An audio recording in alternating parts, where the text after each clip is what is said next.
Yay. Hello, and welcome to the Black Dice Society, Season 2, Episode 8. A Brother is a Gift to the Heart. Before we get deeply into this, I want to say a couple of things.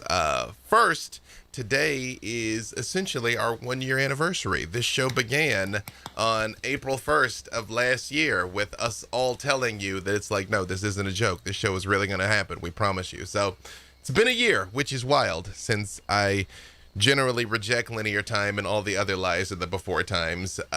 Most things feel like it's been going on for years and years and years, but I don't feel like it's been that long with us. So there you are. And thank you all for tuning in. Thank you all for taking this trip with us. We literally could not do it without you. Also, today is Trans Visibility Day. So there you go. Protect trans children.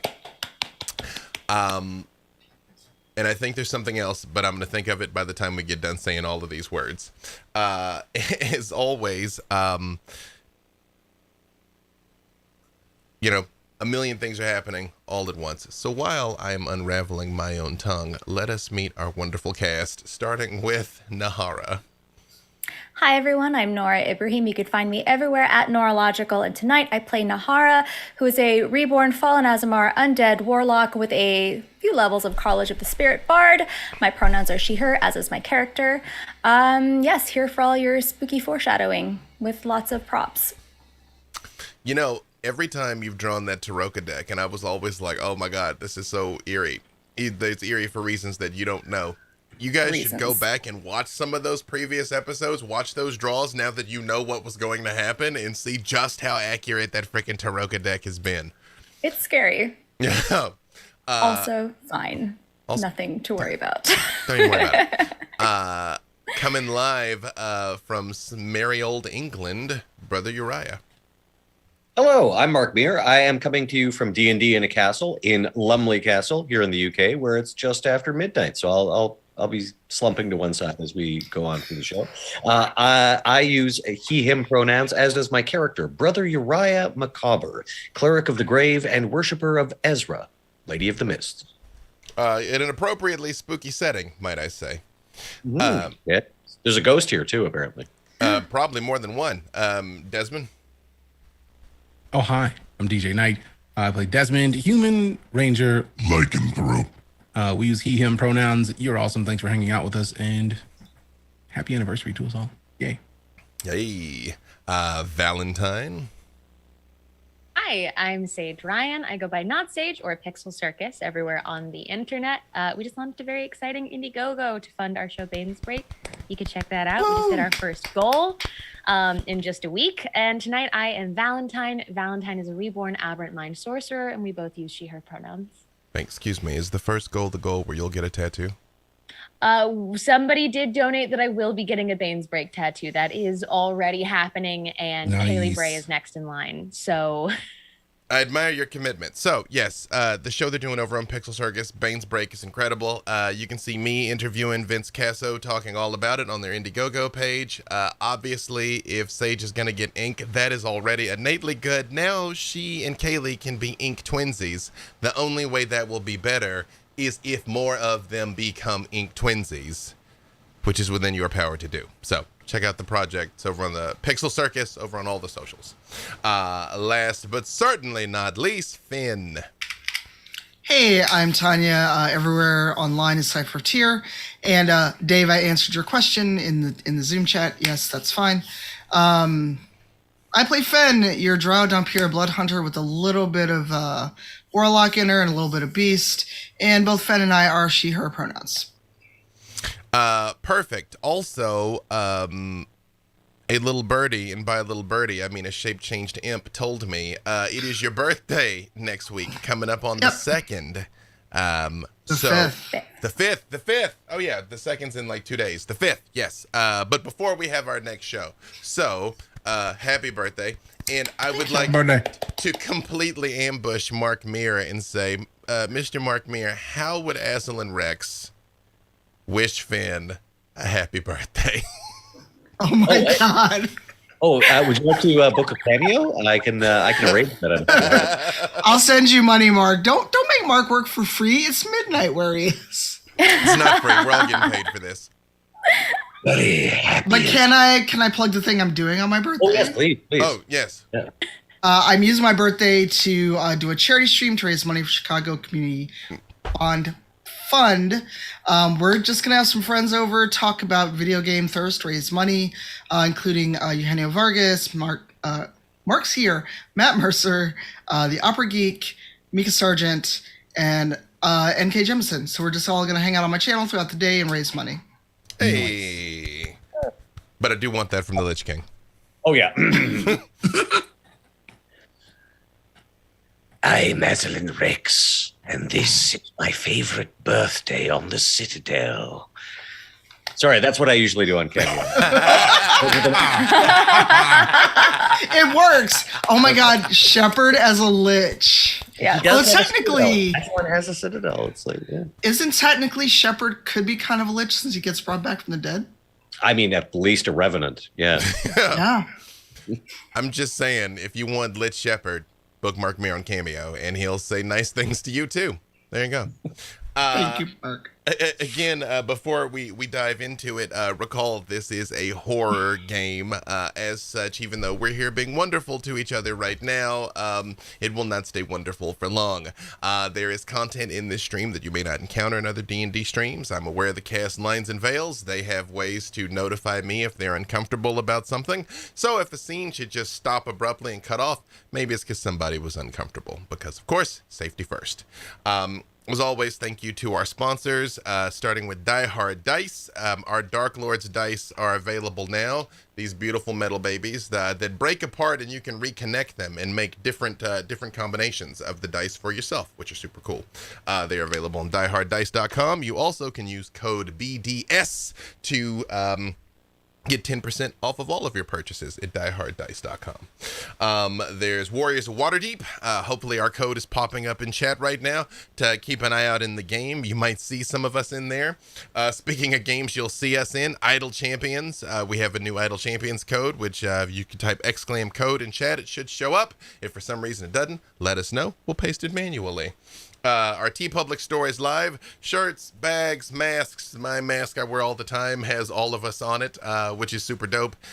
Pillows, anything you can think of is available in our TeePublic store. Secret Lab chairs. I'm flying solo here since Mark is away from his. Again, I got the hotel bed. It's true. The bed's not from Secret Labs. So as long as you don't check, it is Schrodinger's Secret Labs bed.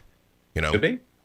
And I believe that is everybody. Oh yes, our BDS art. You can still get our museum quality art prints available if you type BDS art, or is it exclam BDS art in the chat there. I love it because anytime anybody mentions our show, they're like, so you're on a show called the Black Dice Society, and I'm like, this whole thing. That's why I've never hung it. I do it all the time. And last but certainly not least, we have a Patreon where you can get early access to our podcast, exclusive weekly after show, and more.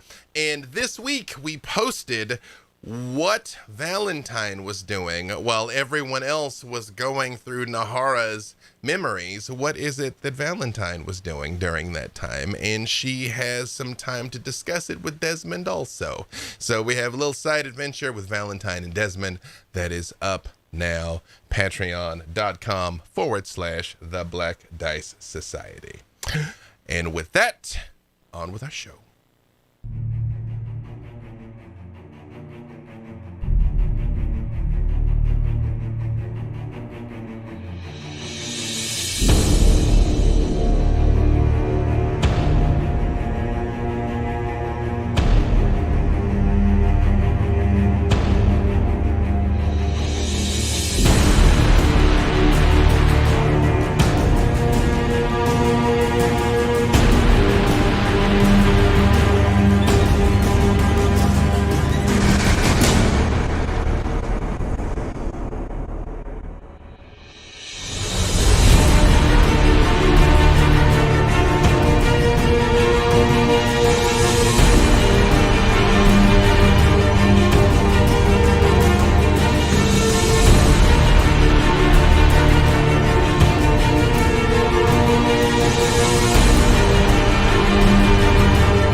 just earlier today, Brother Uriah was awakened with an odd dream after having been violently attacked by Strahd von Zarovich, his face marked by his touch, Nahara having been bitten right in front of him. When Brother Uriah finally found his way into a fitful sleep, he was contacted in a dream by the silver dragon Argynvost. Argynvost claims, at least, that if you were able to return his skull to him in his lands of Argynvostholt to the north, near Valaki, that he would not only be able to rally his remaining knights who now roam the land as revenants, who should have died long ago and died again long ago, but somehow are being sustained by something. Not only would he be able to rally those knights to your cause, but in Argynvostholt there is a weapon capable of striking down Strahd von Zarovich, and he promised you would have both if you would only return his skull to him. Some years ago, Strahd von Zarovich struck down Argynvost, and Brother Uriah vividly had a vision of exactly what happened, how the dragon was slain and his body torn limb from limb and his bones carried back to Castle Ravenloft. After convincing your friends to come along with you on this mission, essentially attacking Strahd von Zarovich's stronghold by day, immediately after he left, where he is somewhere inside of this castle, you all were quite effective in sneaking in a high window, creeping your way down, retrieving the skull, having had multiple visions, Nahara having multiple visions and flashbacks of times that she was here in this place with Strahd, sitting here reading a book, sitting there admiring a skull of a vanquished foe. But it seemed like all was going well until you all were leaving. Organ music came pouring down the stairs, and as you rounded the corner, a familiar face presented itself to you, at least a face that was very familiar to Desmond, Tatiana, and Valentine, of Desmond's brother Armand. After a small exchange, it became very clear that the brother that you knew is gone and has been replaced with a vampire servant of Count Strahd von Zarovich. The room you're in is a vaulted foyer with 4 statues of dragons that glare down with their eyes flickering in the torchlight. And Desmond, as you pled with your brother, as you told him about everything that you had done to try and find him, how hard that you had struggled, of everything that you had lost, Armand had simply said to you, "Oh no, brother, I will show you about loss." When he says this, in this room, the 4 dragon statues begin to move and come down off of their pedestals. And I need all of you to roll initiative. Silly brother. Mm-hmm. Sweet brother Noosey. That is a whopping 6. All right, give me one. You can put it in chat here, just so you don't lose it, but I'm going to ask you for it in just a second. I'm getting everything ready over here. Okay, that was a 6 for Finn? Yep. Okay. Valentine? That's a 17. 17. Everspry? Uriah? 16. 16. Tatiana is not with us today. Becca was just otherwise occupied. It's a busy con season right now. She'll be back with us next week. Nahara? 16. 16, and Desmond. 7. I know this is all very shocking. Let me see how this is going to go for...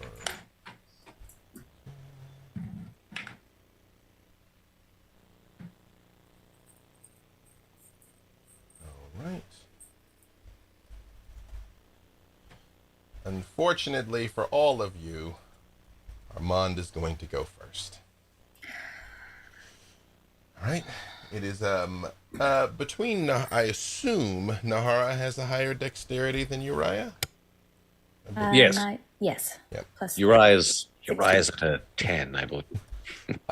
Technically, the two of you act simultaneously. So if you decide between yourselves, Uriah is going to act before Nahara. That's fine with me. Otherwise, she's going to go first. Okay. Armand looks at you, Desmond, and reaches to a nearby wall sconce and pulls out a gigantic sword.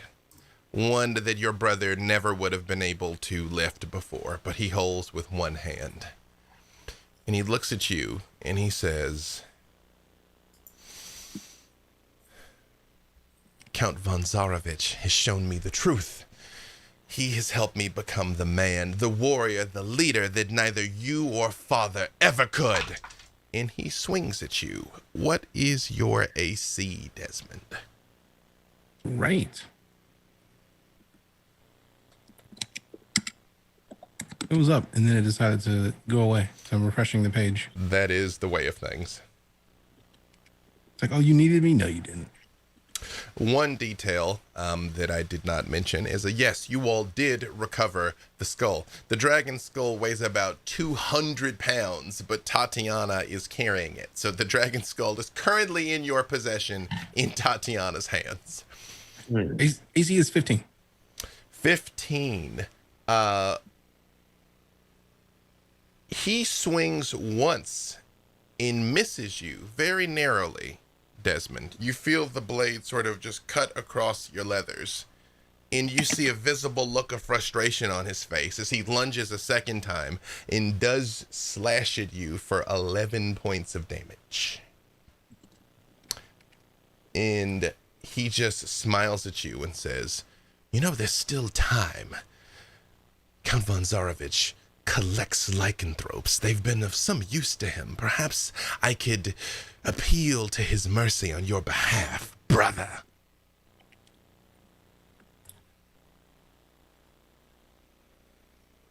I'm sorry for you. I'm sorry that you've been through what you've been through, but Count von Zarovich just asked me himself, and I'm still good. So, thanks. No thanks. Valentine, it is your turn. Armand, who, again, you once knew, is actively engaged with his brother. Two of these dragons seem to be crawling down. Two of them have taken flight into the room, in this grand ballroom that you are in. Right. Just as a bonus action, I would like to, in Armand's head, just say, your opening line was about your daddy issues. I swear to God, the men of this realm will do anything before going to therapy. And then I would like to cast Erupting Earth between us. Perfect. Also, for anybody playing the home game, this is taking place in room K7 of Castle Ravenloft. If you happen to have the map. If you don't have the map, don't worry about it. But just for your own edification, that's where they are, K7. What does Erupting Earth do? So it is a 20-foot cube between us, and any creature within it takes 3d12 of bludgeoning damage. At this level, it will be 4d12, actually. And I will set it right at the edge of where they stand, overlapping, if I can, him and the two encroaching dragons. Perfect. 4 dragons, but perfect. 4 dragons. Great. Is that a, there's always more dragons. What is the save that they need to make for that? It is a 15 dexterity save. Okay. Armand is going to make it. The dragons are not. Excellent. I love that. On a failed save, I think it halves. Yes, it does. So that is 31 points of damage for each that failed, and then 15 or 16 for Armand. Never can get away from those failed saves, huh? 31 or 15. Perfect. Depending on if you want to round up or round down, it would be 15 or 16. Perfect. You all see the ground erupt. Desmond, Armand is right in front of you, but as this happens, he sort of stumbles slightly, but largely holds his ground right there. Anything else from Valentine? That is all for me. Armand looks at you and he just says, you know, I used to pity you in your state. Now that I have exceeded it, I understand that I was pitying you for the wrong reasons. You're half-made, imperfect, sad. It is difficult terrain between us. Come at me. Nahara, it is your turn. Again, now the ground is quaking and cracking. But yes. Nahara holds up her holy symbol of ravenkind and says, "Oh, you're the one that I pity," as she casts Hold Vampire. What is You must make a DC 15 Wisdom saving throw. Right. You see he stops moving for a second, but his eye turns and looks at you and he just says, I will not fail Count von Tsarevich. And a flash of blue light goes off. Did he make the saving throw? He failed the save, but he used He a failed. legendary resistance. Okay. I'm just being dramatic. Ooh, love it. Anything else from Nahara? Nahara just turns to Uriah. Uriah, help, do something. Right. Well, perhaps best use something against which there is no defense. As Uriah opens a path to the grave, using channel divinity, Armand, the next attack, either by me or any of my allies that hits Armand, will penetrate any resistances or immunities, and he'll be vulnerable to it. So the next attack will do double damage no matter what. Unless you attack him now, Desmond is next in the rotation. Perfect. Said it. Yeah, it's like, Desmond, over to you. It's not your brother. It's just something evil wearing his face. Oh, no, I assure you, I am Armand, the same one that begged you to take me along on those hunting trips, the same one that spent his whole life trying to be like you. I am him. I am just perfected. Perfectly incorrect, you mean? Anything else from Uriah? That's my action to open the path to the grave. Mhm. Bonus action. Let me see here. Is anybody actively hurt yet? Unless somebody took damage before now, no one's been harmed in this combat just yet. Okay, that's what I'm gonna do. Wait, Desmond took 11 points of damage. Yeah. Oh, yes. I'm like, oh, you mean the guy who got stabbed? Oh, yeah, I mean, if we're counting that, sure. Oh, crap. I forgot my form of dread. I'll give it to you. It's a bonus action. Oh, sweet. Okay, nope. Yeah, channel path to the grave is an action, so I don't have a healing spell I can use as a bonus. Get you next time. Perfect. Desmond, it is your turn. Uriah, what does it look like when you mark the path to the grave on Armand? If you were close enough to Uriah, you would actually see that his pupils assume the shape of skulls. But he's not channeling the power of Aslan Rex. This is most definitely the power of Ezra. As Armand feels the usual arcane protections that keep vampires from harm being stripped away, and nothing stands between him and the beckoning hand from the mist. You actually see, even though it is daytime, it's only ever so daytime, out of the ambient clinging mist of this place, hands reach towards Armand and tug at his clothing. But yes, Desmond, it is your turn. Excellent. As a bonus action, I'm going to cast Slayer's Prey Okay.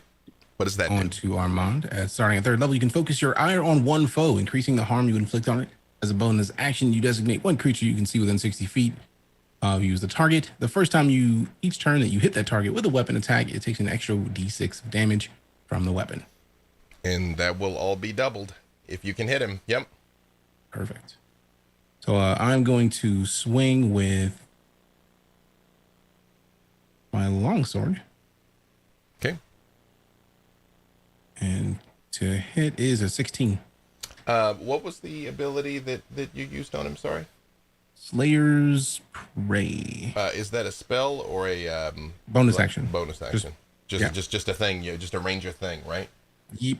Let me check one thing here. Sorry. I have a lot of abilities and assorted things to keep track of. Let's see. Makes sense. And that's a bonus action, right? Yes. Okay, perfect. Yes, please go ahead and attack him. All right, that's a 16 to hit. A 16 is not enough. You slash at him, and he just steps just out of the way as the blade just goes right past him and looks at you. But you do have a second attack. Perfect. And Path to the Grave is still active. Yeah, it's until he gets hit, correct? Yeah, basically right. It's the next attack that hits him. Mm-hmm. Next hit is a dirty 20. That is enough. Perfect.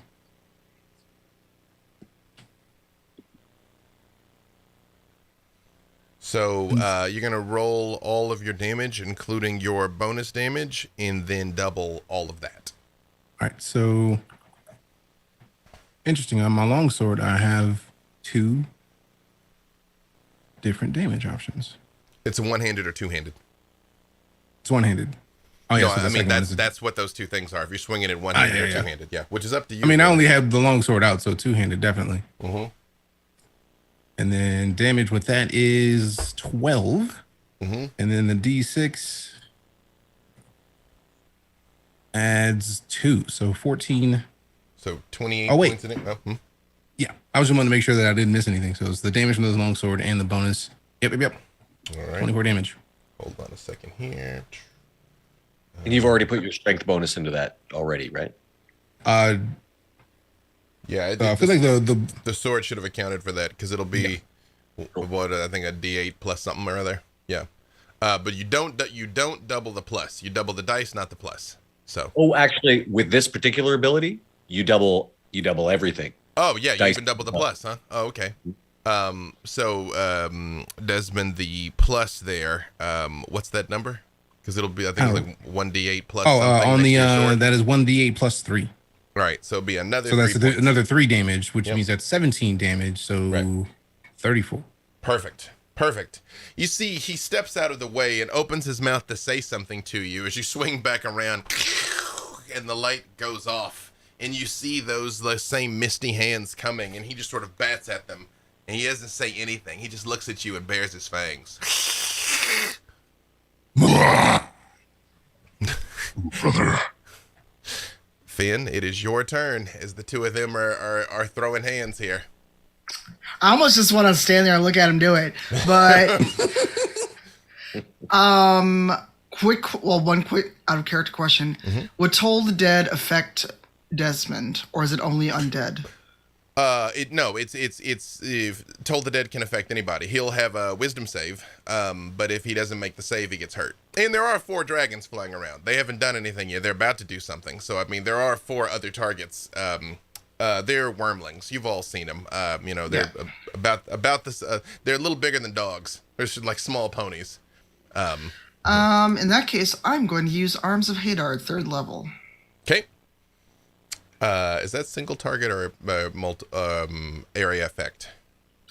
When I do this at 2nd level or higher, the damage increases. All creatures within 10 feet. So I'm guessing they're further than 10 feet. I'm gonna say you can get 2 with the dragon. Well, is your intent to get Armand, or you can get all 4 dragons or 2 dragons in Armand? I'll say 2 dragons and Armand. Okay, perfect. What's the save on that? The save is a strength of 13 or more. The wormlings absolutely don't make it. Armand does make it. Okay. Desmond, is your sword magical? No, sadly. Right. Although Path of the Grave strips that resistance, correct? Okay, right. Yeah. Got it. Used to be magical. Yeah. Okay, so Right. then that is 46 of necrotic. Okay. 5, 11, 17 necrotic on everyone that failed. Perfect. You see the dragons hiss and writhe underneath it. Anything else from Finn? I'm going to summon a Shadow Blade as my bonus action. Perfect. What does your shadow blade look like when it appears in your hand? It actually looks like a dark, smoky copy of Nepenthe. Ooh.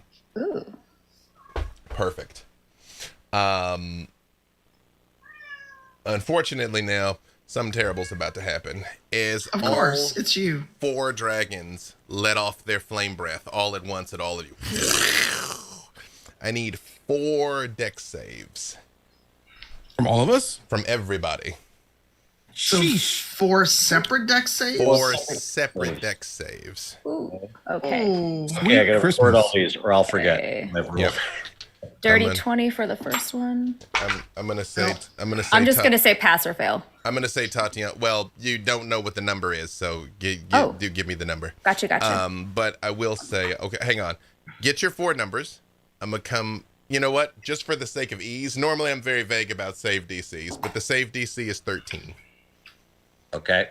So Failed one. I'm Okay, I'm gonna roll this for Tatiana, even though she didn't take an action. I'm gonna say she's raging and actively protecting the skull. That's what she's doing. But I will roll for her over her, and she made all 4 of them actually, especially because of her barbarian danger sense. Okay, so Desmond. Put it in now. Oh, okay. Oh, this is handy. All right. So, easy math. Of the 4 attacks, each fail is 24 fire damage. Each save is 12 fire damage. I'm sorry, what? Me scusi? I think we're all dead. Every save is how much? actually. Yep. Wait, every save is how much?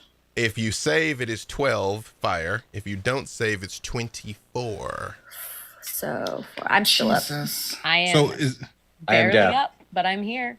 so that's Oh, good, our healer's down. I'm down. so a 13 or better is good. 13 or better is good. It's a fairly low save. Yeah. But I only missed 1, and I have 4 hit points. so far, only Uriah is down? I'm not down. Hey, is Uriah falls and you see the light flashes from these 4 dragons. Armand just stands there illuminated against them with his sword and says, "You all thought you would defeat Von Zarovich. You won't even escape me." It is back to the it is Armand's turn. Desmond. No.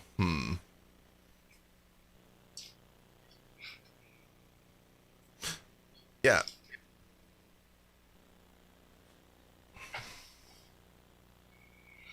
Desmond, give me a wisdom save. Yay.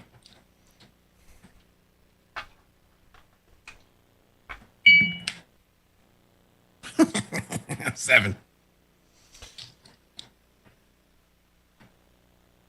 Armand looks at you and he just says, all our lives,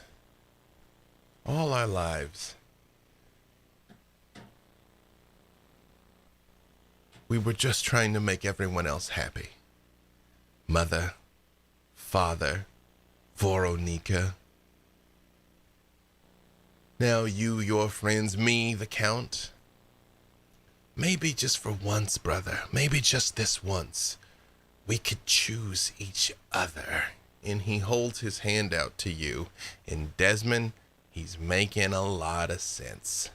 As you look into his eyes, he's right. He's right. as you fall under charm person.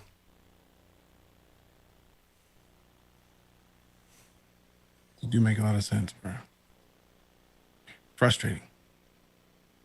As always. But that would be nice.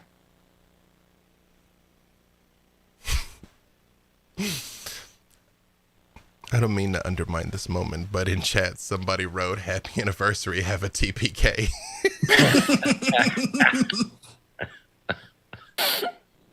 Becca's gonna come back next week like, wait, what happened? Come back to what? All new strangers she doesn't know. That's what's going to happen. It's been fun, everyone. Well, We had a good run. We're still in initiative order. We can still make this work. I intend to die full of spite and in a large castle. This is my time. Well, Valentine, it is your turn. You see Armand has extended his hand to Desmond. I'm not even going to make you roll, Valentine. You've seen charm happen enough times. Has he moved towards? Wouldn't he have had to move across the difficult terrain to get to Desmond? Well, remember, he was right there in melee, and he made the save. So he's just kind of, he hasn't really moved from this He spot. hasn't moved. The two of them have just kind of been going at it. I will say again, the spirit cat has come to ferry you to the next world. Yes, Valentine. The Finn, Arms of Hadar, does it grapple the targets or no? Or just damages them? one moment, please. Each creature in that area must make a strength saving throw. They cannot take reactions until their next turn. On a successful save, the creature takes half damage, but suffers no other effect. Got it. Okay. So basically, they can't react until it's their turn again. Got it. Okay. So again, Valentine, there are these 4 wormlings, 2 of which are in the Arms of Hadar. Armand has extended his hand to Desmond, who seems like he's about to take it. Brother Uriah is unconscious, and the rest of you are very beat up. Excellent. I love this. Great. So I'm gonna use. I've got 4 hit points left. We're gonna use everything we've got. I'm gonna use almost all of my sorcery points in one go. I am going to use Stone Skin. If I can reach Desmond, I'm gonna hit him with a Stone Skin. Mm-hmm. And then I will be expending a sorcery point to make a firebolt, a bonus action, and twin spell it so that I can send 4 d10s of damage. At That is at whom? at Armand. Okay. I'm trying to knock Armand away from Desmond, ideally. Got it. Go ahead and roll it, because those are attack rolls from you, correct? Yes, that first one is a 23 to hit. That is I going to think be a hit. I roll for the 2 separate ones because I've twin spelled it, or does that just automatically double it? No, you just get a second one. You do roll it, because theoretically you could crit. So you do have to roll again, Excellent. but you could crit. Yeah, I have a 26 and a 23 to hit. Those are 2 hits on him. Perfect. And damage-wise, that is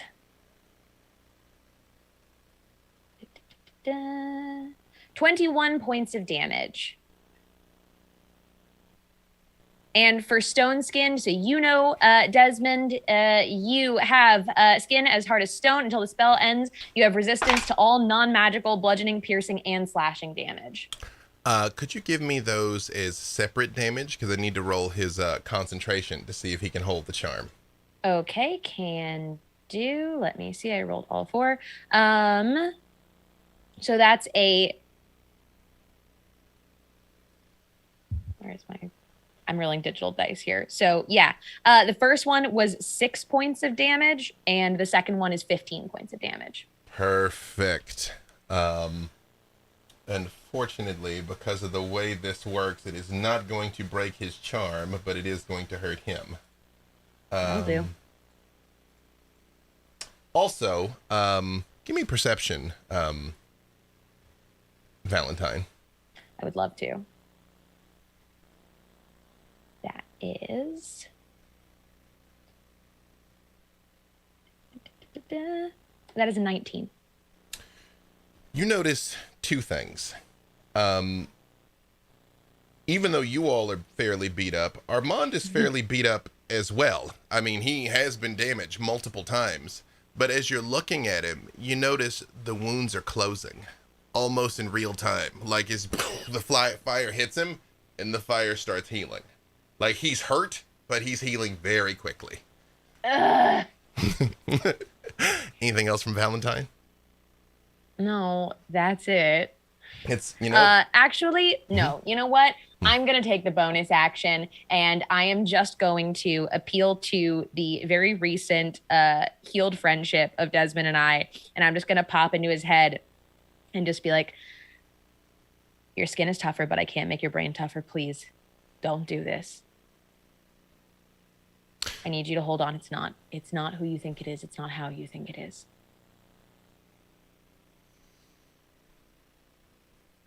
Is that good enough to break? 2 things.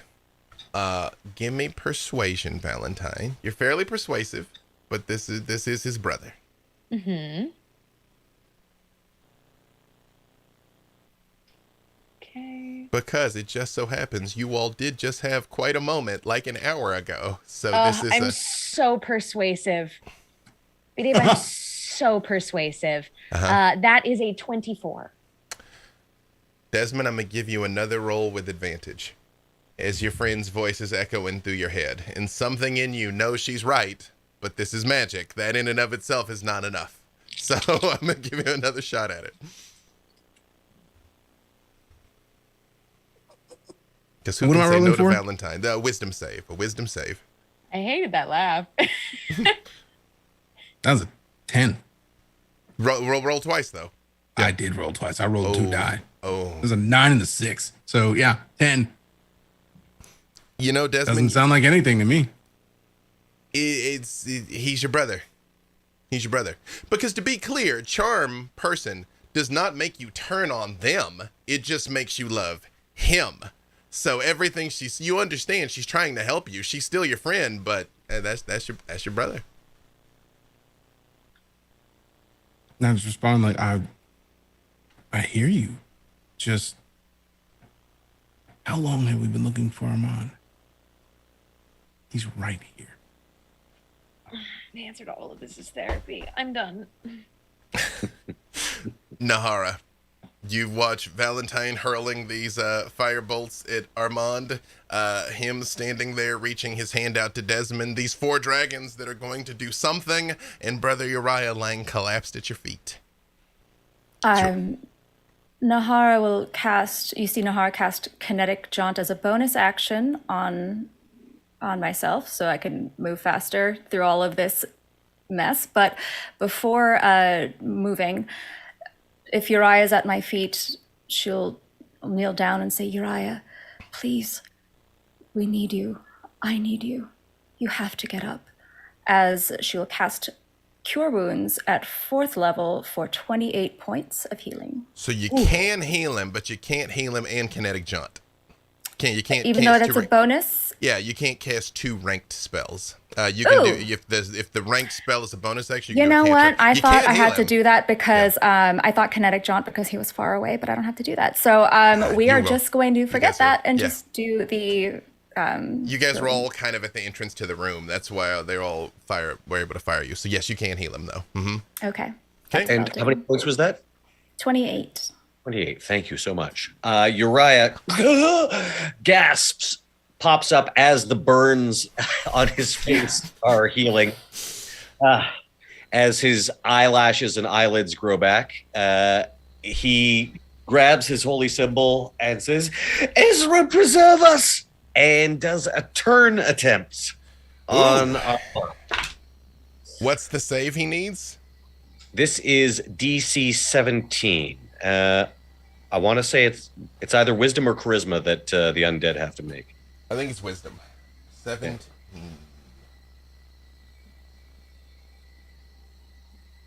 Oh. He does not have turn resistance. Oh no. I got a 16 and I've used up his legendary resistances. Uriah, as you hold this up, Desmond, he's looking at you, and then he looks past you at Uriah and just, this isn't over. This is not over.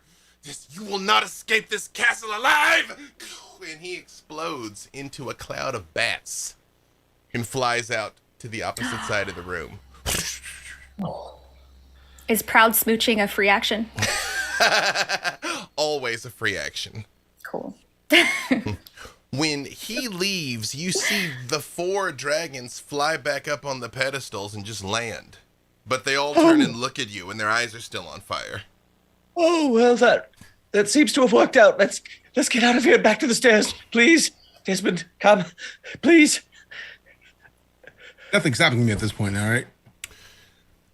It's, again, so this is where it gets very nuanced. You are still under the effect of the charm, and all that means is you still have warm feelings for your brother, but he's not here, so you don't have negative feelings towards them. So it's the same thing when Tatiana was charmed by Strahd, and Strahd left, you know? Like, she's still very pro-Strahd, but he wasn't there. So, yeah. All right, might as well, man. Guess it's time to go. Yes. Yes. Are you okay? Rather severely injured, but I think most of my epidermis is it's probably only 3rd-degree burns by now. Walk and talk. Proper distinction. Are we out of combat? At this exact second, you are. Well, yeah, I mean, Perfect. the dragons are still eyeballing you, but they've stopped actively attacking. Yes. I'm going to cast a 3rd level Cure Wounds for Uriah. So let's just weigh in here. Normally I don't ask exact hit points because it's a little meta. I know Valentine's at 4. What's Finn at? 4. What's Nahara at? 32. So Sheesh. Finn and Armor Valentine dread, y'all. both Please. look worse injured than As Uriah Desmond- currently. As Desmond comes towards him, with the healing energies, like, please, I'm all right for now. Fen and Valentine need your help more. Cool. And then immediately, like, does he know? Can he see who's hurt more? I mean, to All right, your cool. eyes, they're burned up. Yeah, like All yeah, right. yeah. So it sounded like Fen was more in pain. So, like, she has 4, and then there's 24. I believe the other was the other. Valentine also has 4. Oh, okay, Yeah, cool. yeah. So if that's the case, then I'm going to cast a 2nd level on both of them. Thank you. So for 7 to Valentine and 11 to Ben. All of you give me perception checks. I'm not concerned. As am I, but I get advantage on perception. How is that? Like I feel like I'm I've got I'm a proficiency blood in hunter. perception. I'm gonna give myself guidance. That is a 27 on perception. 27 natural to well the natural 20 is going to be enough. As all of you were kind of holding your ears out, and Nahara's radar goes off. 23. All of you hear this. Nahara, you especially. From deep down in the bowels of the castle, you start to hear howling. Lots of howling. We should go. We should go now. There's howling downstairs. Run. That sounds like a great idea. Tatiana hoists the skull up onto her shoulder and begins to flee. Again, you all were in K7. If you run up those stairs at 83, that will get you back to the window that you all came through, back to the throne room. Yep. Yes. As you all come running back up, Nahara, give me a wisdom save. Oh boy. Jesus. 18. As you go by, again, in the throne room, there is the throne at the far end of the room, but it's turned with its back to you. You checked before, and that's where you got Strahd's book off of the mantelpiece Right. that Uriah has now. As you turn and look at the chair, you can't see him, but Nahara, you know he's in the chair. You know he wants you to come over. You can resist it, but you know he wants you to come and stand with him. Well, I'm going to try and resist it. Oh yes, no, that was the you Got have you. the ability to not give into it. but you definitely feel the pull. He doesn't say, again, you can't see him. The back is turned. He's not saying anything, but you know I he's am there. so tempted. Why are you doing this to me, B-Dave? Because I want to give y'all a TPK for our anniversary. Savagery. Let's reboot this thing. Do it. You know what? I'm gonna, as everybody else, I'm just gonna saunter over there. You are going to go over to the chair? And I'm just kind of swinging this around. Do your worst. You all see, as you all come up the stairs, you all see Nahara approaching the throne. The window that you came through, the way out is right over there. She's going that way. Nahara, what are you doing? It's this way, quickly. I will be right there. Dude, but we need you. You have wings. I still just keep walking. Nahara. Is everything... And Desmond just whispers like, you just asked us all to run, and you're walking. Oh, away." you very much should still keep running. I'll catch up. I won't leave you. I'm still walking. All right. Quick out of character. How many people can I carry if I switch to dread form? So again, this is about 2 stories up. You know, There was a rope too. there was. You guys did tie a rope. Yeah. So you know, you can. And Tatiana can levitate herself down as an air genasi. I mean, I said you could help 2 people beat a hasty exit. 2 people that don't have wings, beat a hasty exit. Kind of like aggressively coming down. You know what? As Nahara's heading over there, Uriah just sort of like says, "This will give me strength," and just to prepare for what's on the way, cures himself.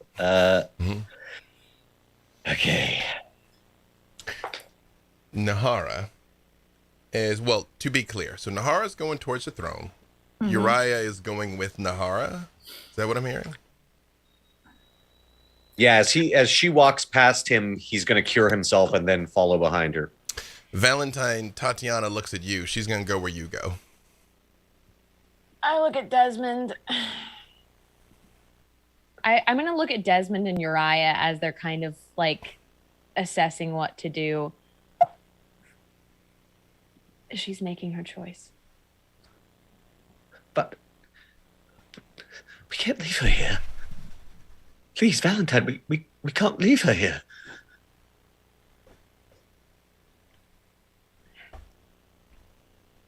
We can't all die because she wants to know. Very well, but I won't leave her unprotected. As you turn to run for the window, Uriah is going to cast Guardian Spirit. He can see where she's headed for, right? Or sorry, Guardian Faith, rather. Guardian, yeah, I mean, there's a throne right over there. Like, I mean, again, you all walked up to it before. Yeah. It's turned around. It's not facing us. Correct. I cast Guardian Spirit basically facing the chair in front of it. What does your guardian spirit look like when it appears? It looks like a paladin of Ezra bearing a kite shield with her emblem upon it and a gleaming sword of radiant energy. And as mentioned, if one were to look beneath the helmet, there'd probably be a distinct resemblance to Dr. Van Richten. It's really just, I mean, it's ultimately just more fan art. So I apologize. What's the name of the spell? this is Guardian of Faith. Guardian of Faith. Got it. Thought so. Okay. Making sure. So- There's a bunch of Guardian and Spirit and various combinations of Guardian and Spirit spells. So I just want to make sure exactly what it is that it will do. It will not harm Nahara because it only affects creatures that are hostile to me. Perfect. Excellent. You do see this thing appear facing the throne on the other side, but it doesn't move, Nahara. Finn, what is Finn doing? Fen looks between them, and then she looks over to Valentine, because Valentine's the most hurt at this point, correct? Yeah, I'd say Valentine is still the most hurt, yeah. Do you want me to carry you down, or do you want to risk the rope? Make sure Tatiana, her hands are occupied with something very heavy. Please prioritize Tatiana. Thank you. She can levitate herself. Can she levitate while holding, how many pounds was the 200, skull? but I mean, she can. Okay. As an air genasi, that is, she has a built-in elevator. Yeah. Are we leaving? Are we?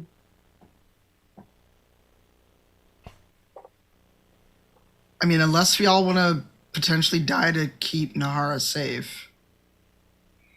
You just told Uriah not to go, so do we stand and fight, or do we go about the way we came?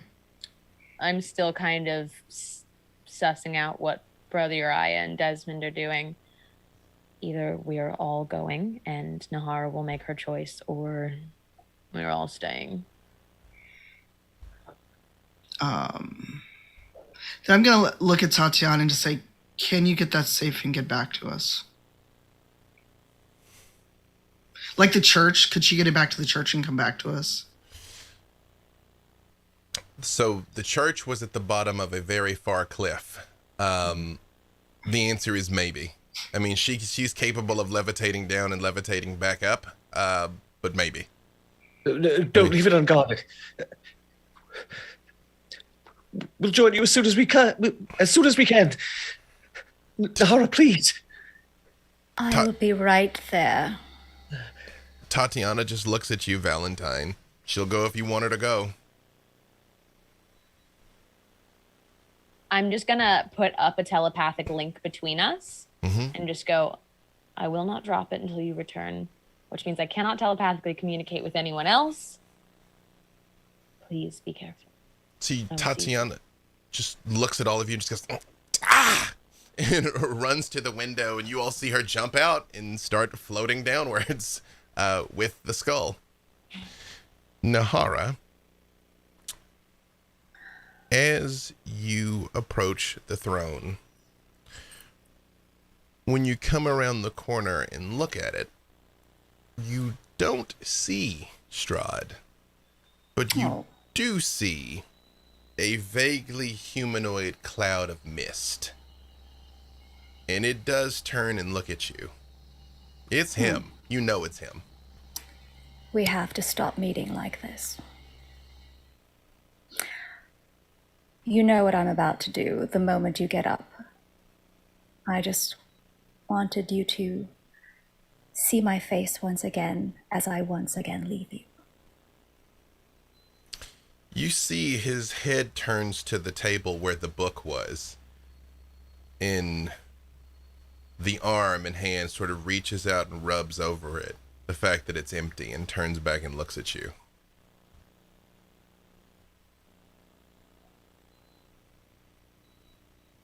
Don't you have any nice words for me?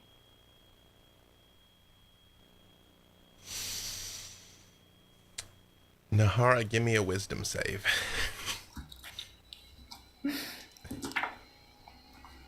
Dirty 20. You feel him pushing into your mind. He's trying. You're resisting, but he is trying to. Well, if you have nothing else to say, I should probably take my leave. And I will wait a moment. With the second, if I see anything moving, we'll cast sunlight. But if he doesn't, I still cast sunlight as I walk away. On your way out the door. Get a good last look. Uriah, do you come around the corner enough to see him? Because it's, again, it's this high back throne, you know, like she kind of peers around the corner and is talking to somebody. Like, unless you sort of go around the corner too, you can't see him. It's just the back of the throne. Well, I would think Uriah actually does edge closer, because he's like, why isn't the spirit, or why isn't the guardian of faith going off? If he's there, it should. It's like, what's going on?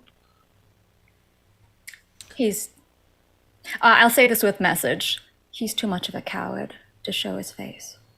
Oh, Uriah, as you do edge your way, you do come around the corner, sorry? I think he does, yeah. You also see this misty outline of a form. And it turns and looks at you. And it turns and looks exactly where you have the book stored. Just like at your pouch. Hmm. Hmm. Well, We'll just be going then, shall we? until next time. And I do cast sunlight. Is that a save from you, or a save from him, or an attack from you? It's just cast sunlight in a 30-foot. Right. I don't think it. Just the light goes off, right? Yes. You see, as the sunlight hits him, the cloud dissipates. Uh, All right, we can go now. Are you sure it was wise to taunt him? It was magnificent, if I may. And I have never been prouder. Thank you. But we should probably go. Let's go. Yes. As you all heading out, again, the growling and snapping of teeth is like echoing up the staircase. As all manner of lycanthropic hordes are pouring out of the castle in this direction. As you all make your way out, all of you, yes. So the Guardian of Faith will remain for 8 hours there, so it will buy us some time and do at least 60 points of radiant damage on the way out. Ooh. Is it? It's a mobile though, right? Like it stays Yes. where you put it, correct? It's basically, yes. Right. Anything comes within 10 feet of it, it gets hit. Got it. It will tank for you slightly. Perfect. Yeah, because you left one fighting downstairs too, busting up skeletons. Yes. Excellent. As you all are making your way out, give me either stealth or sleight of hand to see how good of a job you do covering your tracks.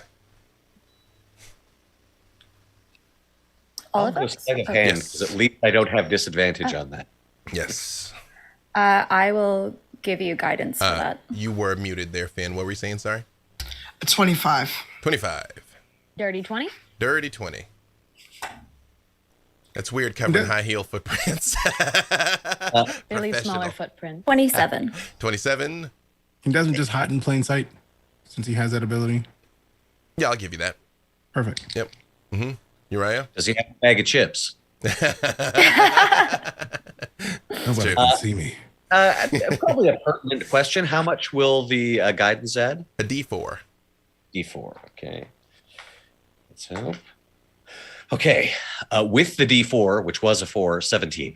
17. All right, you all make your way out down into the courtyard of the castle and begin beating your hasty exit down into the village of Barovia. You do continue to hear the growling and howling coming from behind you, but you never see the lycanthropes, and you make it back to the church unimpeded, where Tatiana is inside with the skull. That was so close. Oh, my heart's racing. Are you all right? No, my heart racing certainly beats the alternative, which I nearly experienced. Thank you for saving me. Of course. And I meant what I said, that was magnificent. Thank you. Oh, get a room. I mean, it was If things would stop trying to kill us at every moment, that might have happened. I think we might be encouraging them to kill us. mean- You see Arena comes running out of the back and looks at all of you, even though you've healed some, you're still burned and beat up, and it's like, what happened? funny story. Objective achieved. Let's leave it at that. And we're all here. We We're all here. should probably go. I know you need rest, but if we're still in this village when the sun goes down, Yes. who knows what is going to come out of that castle? You're Let's right. not be Valentine, if I may. You look like you could really use some first aid. Maybe a bit. Very well. I'm going to use a 3rd level Cure Wounds on Valentine. So that's 3d8 plus 5. It's 13. That will be a total of 18 points of healing. Ooh, that feels so much better. Outside, you all hear Ismark's voice near the back. Come, friends! Look at this! What? Outside, come! Stop yelling. Go immediately. I just feel like this is not a place to yell. Well, he's outside. I mean, the greater place we're in. The building. The royal place is not a yelling place. Accurate. I would argue we're nowhere near anywhere appropriate for yelling. I will proceed over. Is you all come out back. Ismark has what is very clearly the Undertaker's cart.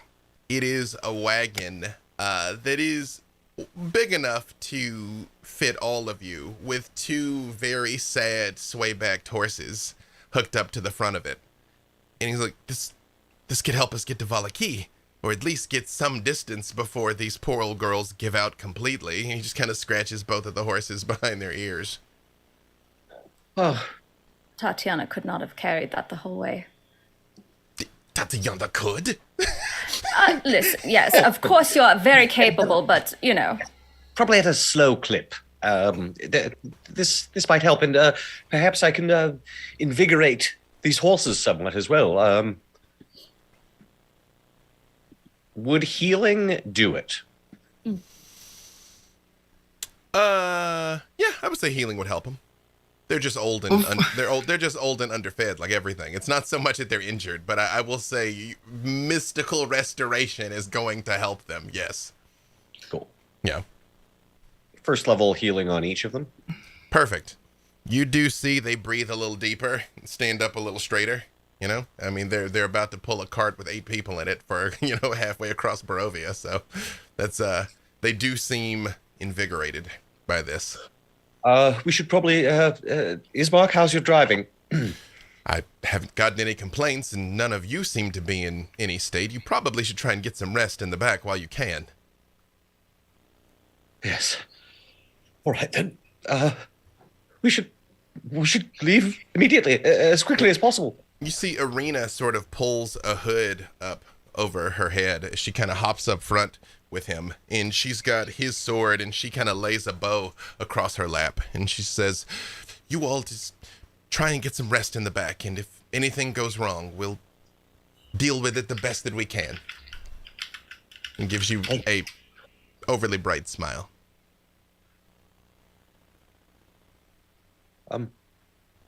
By overly bright, do you mean like creepy or just a little enthusiastic? Overconfident.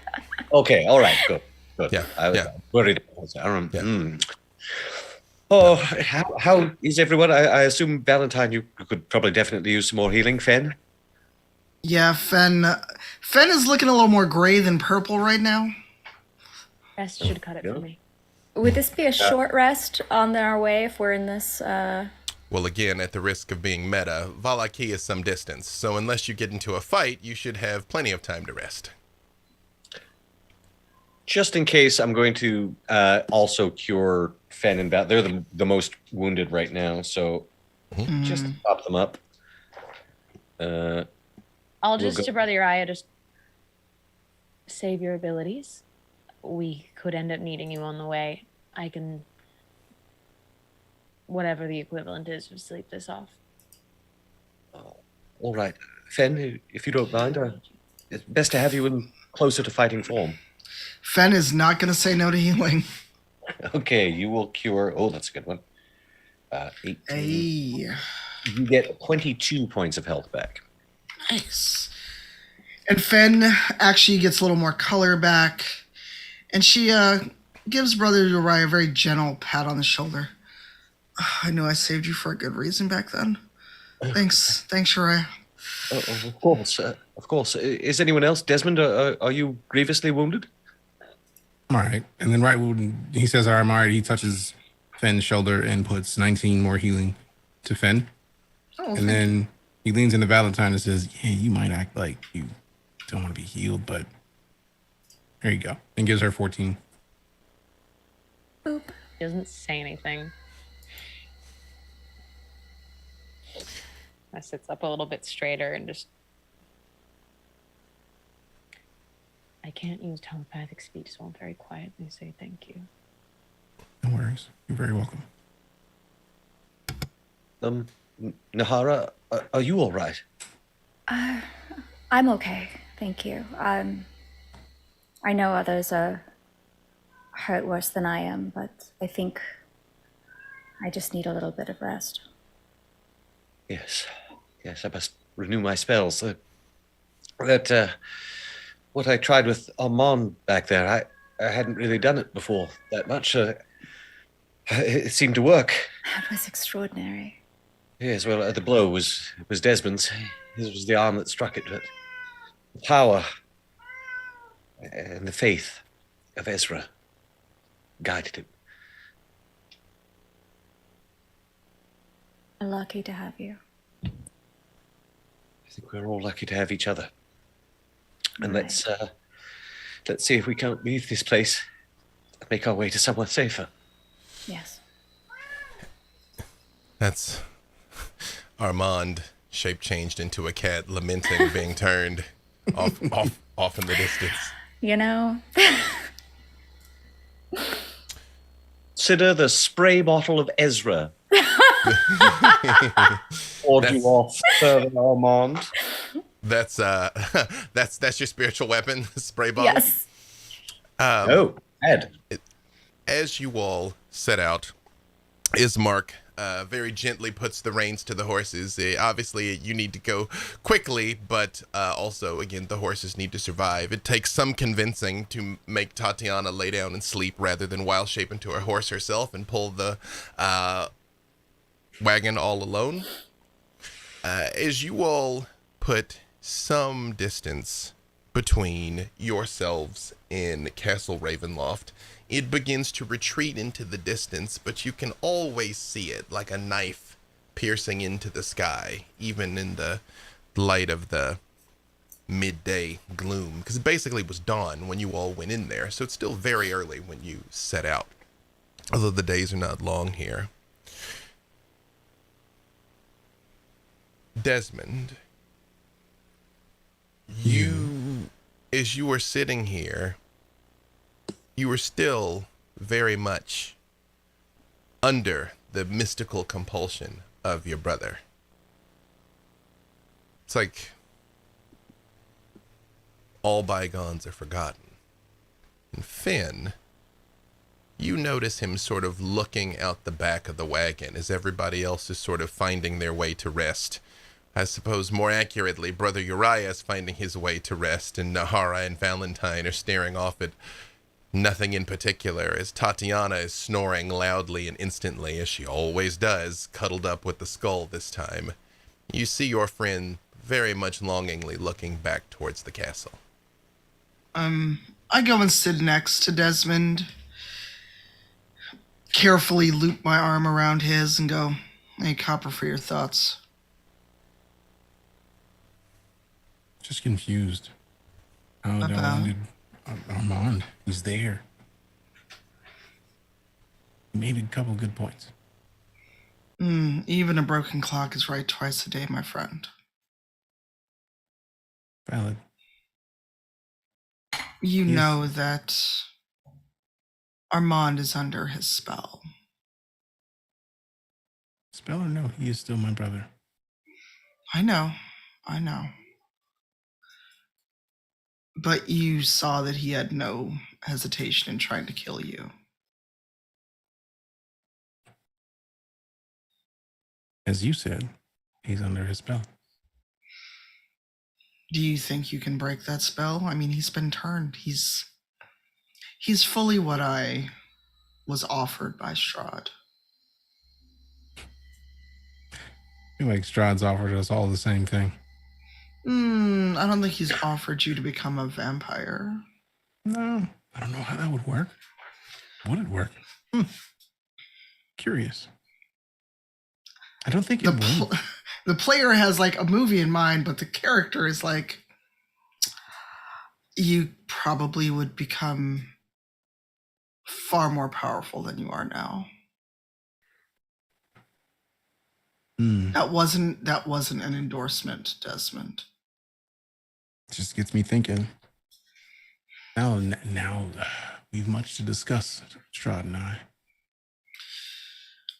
You know, especially since you are in currently a moment of pretty warm feelings about your brother. He was much stronger than before. Armand never could have stood before you, much less hit you as hard as he did and all those other things. I mean, he has grown quite a bit in power and capability, Desmond. Is that what you want, Desmond? I've never been one to chase power. I mean, I could have been the king and decided against it. So power is not my necessary thing, but it's a different kind of power. Now I'm curious. Well, I hope that whatever your decision, you don't decide to pay too high a price for it. I feel like the only thing that would make me keep from doing anything anyways is the price. All these dread lords, they want you to do things for them, and in return they want your entire soul. And that's just wild. Funny All how of it's power too much. corrupts. Absolutely. Absolutely. It is too much. I mean, I had a plan and, well, he threw all that out the window. He did kind of show up and just like, oh, hi. You didn't do that thing yet, did you? And it's like, wait a second, excuse me? I mean, I was going to go take care of the thing and then just come back, but now everyone knows my objective, and here we are. I mean, if it is who we thought it was, then I mean, they were taken care of. I'm not trying to take care of them like that. It was fun though. I don't think his soul would forgive me that dalliance. Touche. I like keeping my head on my shoulders. Yeah, it's a valid point. I don't think that he just kind of nods his head at independence like, I don't think that one would be very happy with that. You say that like I'd actually touch her. Not you. I'm just surprised it's not shaking right now at the idea of his soul attacking you in any way. It's normally very loud. It's been quiet lately. It's true. Nepenthe is not rattling and not glowing. I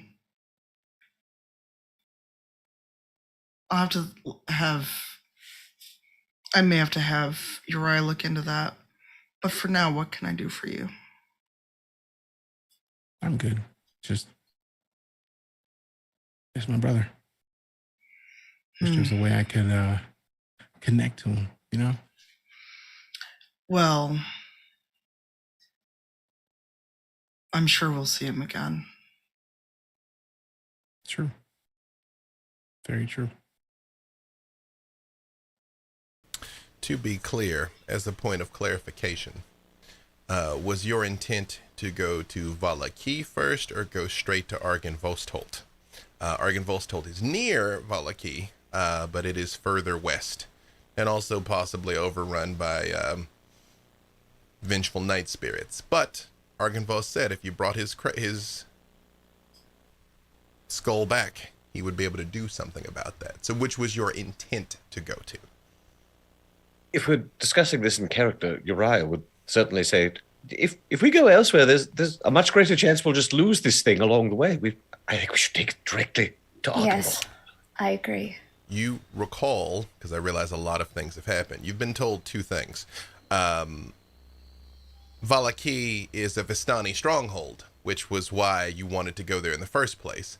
But you later found out Strahd has many spies amongst the Vistani.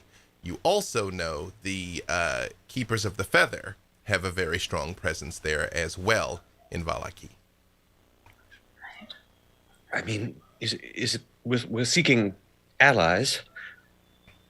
I say we secure the allies among the Knights of the Silver Dragon, if we can. I mean, we might be risking death and damnation by doing that, but But I think the sooner that we can get this back, the better, right? Yeah. I think so. I don't like the idea of trundling about Valaki with it in the back of a wagon or something. It's a bit conspicuous, yes. Some time later, well, did Desmond or Finn have anything else to say, or did anyone else have anything to say while you're on the wagon ride? If Uriah overhears the conversation between Desmond and Fenn, just before bedding down, he'll say, Desmond, I hadn't quite realized. I think you might still be under the influence of whatever it was your brother did to you. Do you recall that there was that sort of looked at you and smiled, and with your approval, I'd just like to make sure that your mind is not being clouded in any way. Is that all right? Okay. I'll cast Dispel Evil, which should remove any charm or possession. Instantly, when Uriah touches you, the charm is gone. And however you feel about Armand is how you feel about Armand. I'm sorry, it probably doesn't help clear up conflicted emotions, but I just wanted to make sure you were acting of your own accord. No. Not too many conflicted emotions. It's my brother. I didn't want to go necessarily. I definitely didn't want to take his hand, so thanks for keep making sure I didn't. But I still love him. I'm still annoyed and sad that he's become what he's become. Of course. And if he wants to kill me, Try. I'll just go back to sleep then. I'll try. Does Desmond say anything to Valentine, knowing how hard she worked to save him? guarantee. Leans over and just, thank you. So, nothing to be thanked for. Still gotta say it. Thank you. Family is a difficult liability. I don't envy you. Valid. Desmond just kind of like snuggles in, tries to pass out. Nahara just kind of uses one of her wings to cover Uriah like a little blanket and just offers her other wing out. If somebody wants a blanket. And just kind of nuzzles in. Oh, I hope someone draws this. Fenn actually still is. No, I never popped Dread Form. Never mind, I take that back. But unless Desmond and also DJ would object, Fenn kind of just like curls up next to Desmond because she feels protective of him like a sibling. And she's just like, I got you. Traveling in Barovia is uncomfortable in the best of times.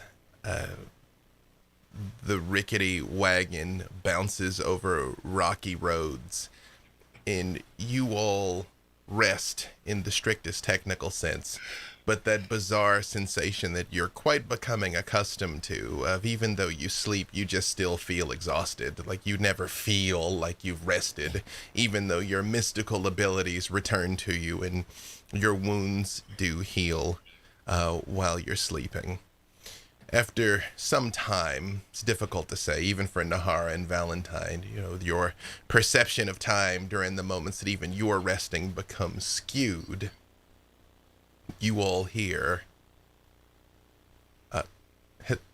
hello? Yes. Oh, good. I'm glad I've run into you all out here. They're old friends of mine. Insight check. Would you like to look out and see who's there? This is a voice. Before I lean even my head before- anywhere, I am insight checking. Roll it. Great. That is a 25. I'm going to give you something different as to whether or not you Light up to detect 24. whether or not you detect deception. You absolutely know that voice, Valentine. That's Rose. I will quietly let everyone know before we lean our head out of this cart. Yeah, this is the wagon you're in. It's kind of covered with like a cloth tarp that is sort of like ratty and holes have gone through it. Again, this thing's designed to carry coffins, so it's just with a modicum of discretion essentially. But this is by no means like a defensible thing. And you But do can they see us? No, you would be completely hidden in the back. However, Arena does kind of like pull the cloth aside and kind of poke her head through. And it's like, I make sure it is closed around Arena's head. Oh, okay. Do you all have a friend in Barovia? Did a beautiful woman? I wouldn't say a friend. Fen, Definitely not a please. Just let's approach this. Let's look at all the options here before we go any The further. option of I getting mean, the hell we out of u- here. Uriah. We usually do choose violence right away, but True. we could. Uriah. Maybe we're turning over a new leaf. It's not fall yet. Right then, violence. Okay, cool. Right. And Nepenthe Then we're with you. starts to rattle, and the glow comes back. It hadn't. I'm awake. It hadn't made any noise since it was silent in the church, and it actually was even silent inside Castle Ravenloft. But back out here,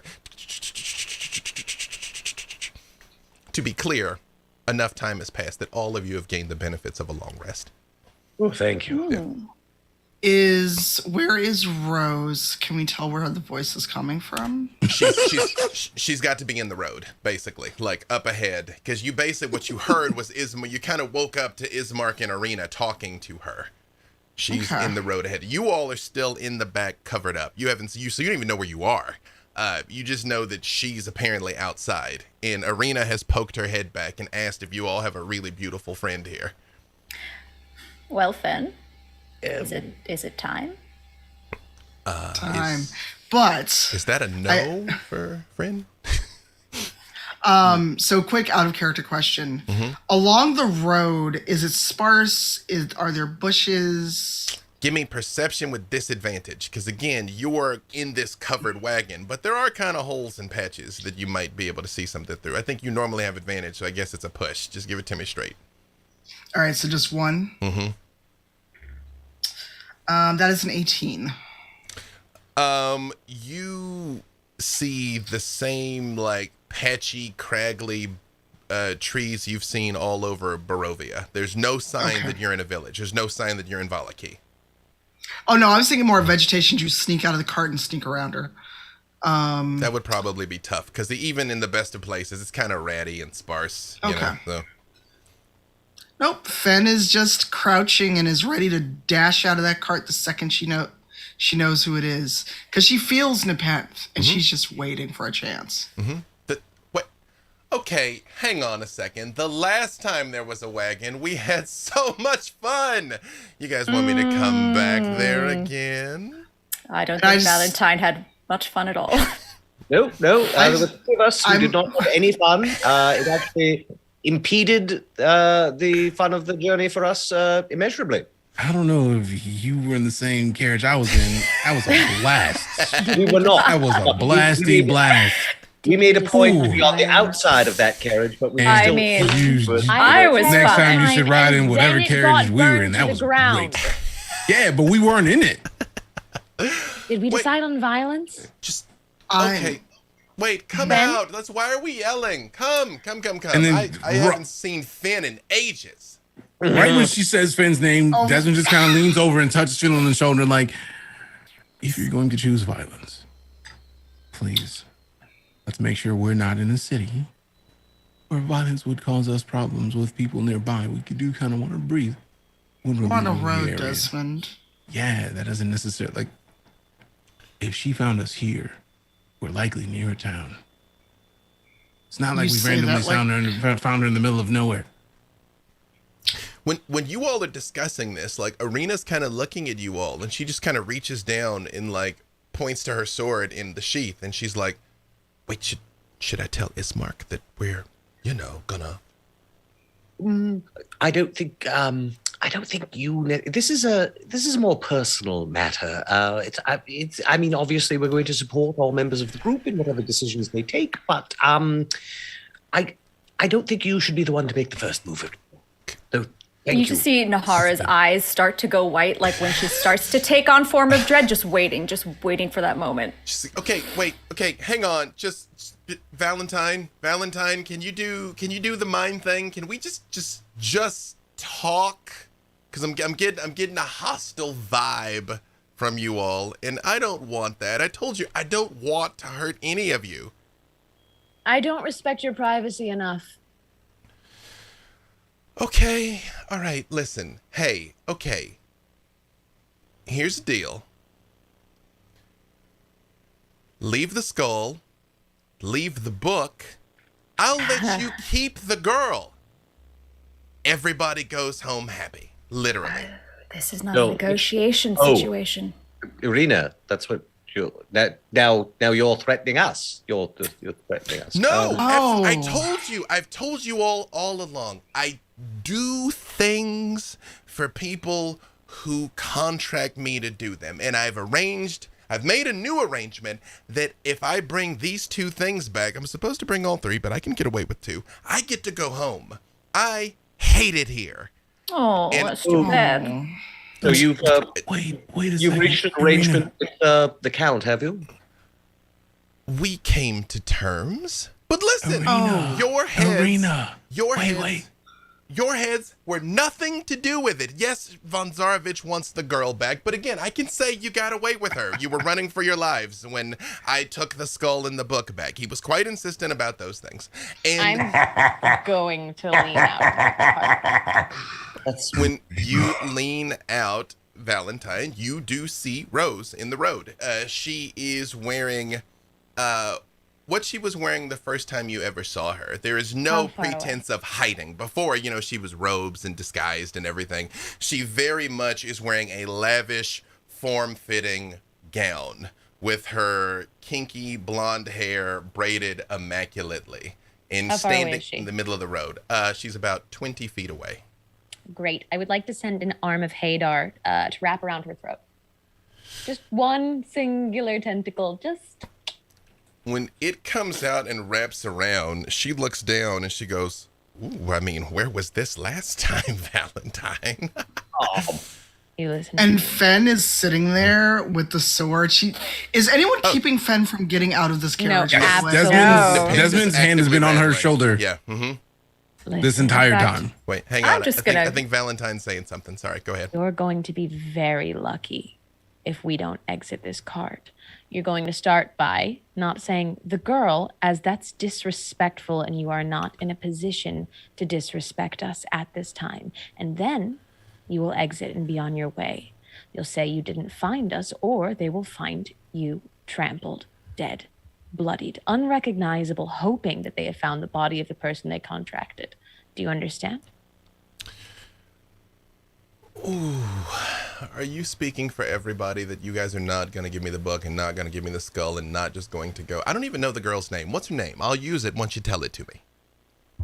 Von Zarovich just called her the girl. He assumed I would know, and she's the only one, so I figure it's her. Also, she's got bite marks all over her neck. But what you're telling me is we're going to do this the hard way. I'm going to lean back into the cart and just go for it, Fen. Okay, we're doing it the hard way. And that is a great time for us to take a little break. We're going to do a quick 10. Finally, a year in the making, you guys are finally going to square off against the caller. So don't go Dog. nowheres. We will Yay. be right back.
here it is. An altercation 40 plus episodes in the making, because Rose first showed up in the second episode, and talking about going back and watching things for the Taroka deck, I knew she's a caller from the very beginning. So if you ever do a rewatch of this, listen to the things she says, knowing that she's the caller the entire time. But I digress. So, you heard her say outside, so we're doing it the hard way. And you know what? Roll initiative. I was hoping for the word. Too late. No. All right. Oh, you can say something, Uriah. You can say something. How do you know you can trust Von's out of it? She's a very slippery character, don't you know? Uriah. Nice. Well, Valentine, to be clear, you still have this tentacle around her neck, right? I do. Yeah. Yes, Uriah, I can't trust him. I know I can't trust him, but I need him to let me out of Barovia. So if this is what'll do it, fine. And if he double crosses me, I'll figure out who else I need to kill, or I'll kill him. But wouldn't it be easier to kill him with our help? And you know you can trust us, so you know that... Do I? You all are actively plotting my death right now. There is that. Yeah. I don't want to hurt you. I told you, just give me the book, give me the skull, and you can go. Yeah, that's not happening. And you see her eyes. Well, I guess you guys aren't looking at her. You don't see her eyes. Never mind. Even Valentine pulled her head back in. So, yes, go ahead and give me initiative. 14. Can I get any bonus as a favorite enemy? Do you get an initiative bonus against a favorite enemy? I don't know. I'm asking you as a DM. Oh, right. No, this you got a lot of bonuses against her, but initiative's not one of them. Okay. Valentine. That was a 14 for me. Okay. Nahara. 15. Uriah. 15. Desmond. We're on You the guys same just, turn. You're on the same wavelength, Desmond. 7. 7. Oh, no. 14. What would you all... Well, I'm going to ask you two questions. What do you intend for Tatiana to do? What do you intend for Arena and Ismark to do? Ismark has demonstrated that he is a capable warrior. You don't know if he's in Rose's weight class, but he's no slouch. Arena is basically good for a teenager. I'll turn to Tatiana and just say, protect the skull at all costs but your life. Yes, Tatiana will do this. And you do see she sort of like sits on top of it and pulls her kukris out. That'll do. All right. What- If Tatiana's got the skull, I can guard the girl. And the book. I've got them both. Well, I've got this one. I can guard her as well. I don't think we should let her fight this thing. Ismark should fight, though. Yes, of course. You see the curtain kind of like parts slightly, and you see Ismark's elbow come back where he's like knocking his bow, but kind of like holding it low, kind of like he's ready to shoot, basically. He doesn't turn or look at you or say anything, but you all know what's up. Perfect. Then if that is your intent, unless anyone else has anything to say, we're going to get into it. Okay. Perfect. Hang on. Let me redo this here. Sorry. Reset the hit points.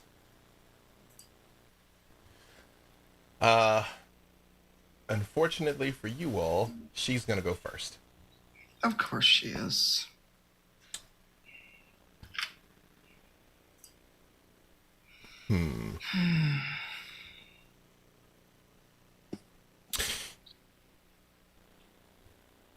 You've heard before now, you've heard her voice coming from the front. Like it, presumably you've all put together. She kind of walked out into the middle of the road. They kind of reined up on the horses, and then this all started happening. Valentine, you leaned out your head and you saw it. Out the back of the wagon, which is open, because again, this is all just cloth. You all see her appear in the road about 120 feet away from you, some ways down the road. But she appears in the road where you all can clearly see her and she can clearly see all of you. And her eyes just turn red. And she says, I didn't want this, but it doesn't mean I won't enjoy it.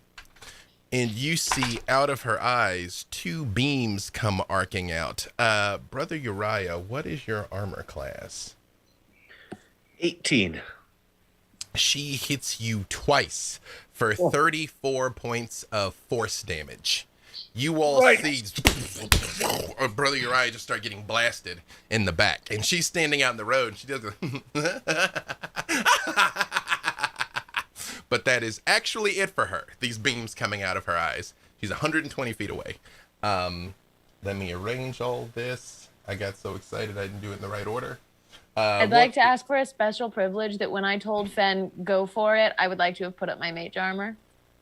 I will say that when you woke up at some point, you put your mage armor on. Like Excellent.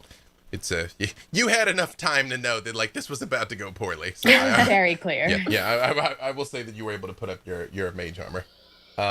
Between Finn and Valentine, who has the higher dexterity? I had a 15 on No, my... you do. I'm just trying to arrange initiative. I just have a +1. I've got Gotcha. 13 total. 14 total. All right, then Finn is going to go first. So, Nahara, it is your turn. She's 120 feet away, out in the road.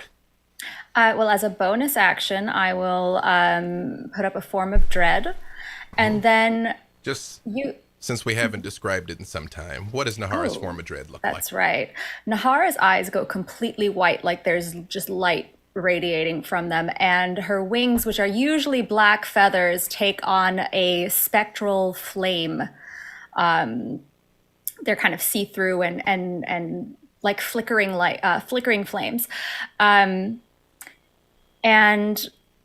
you hear Nahara mutter something very guttural, and 60 feet out into the road, halfway between the carriage that we're in and Rose, you see a demon, because Nahara summons a greater demon, and she will summon a reduced threat Hezro in the road, which is it is a challenge rating of 5. What's a Hezro look like? You can tell me later if you don't have it in front of you. It's almost Strahd-like, but not. Right. Gross.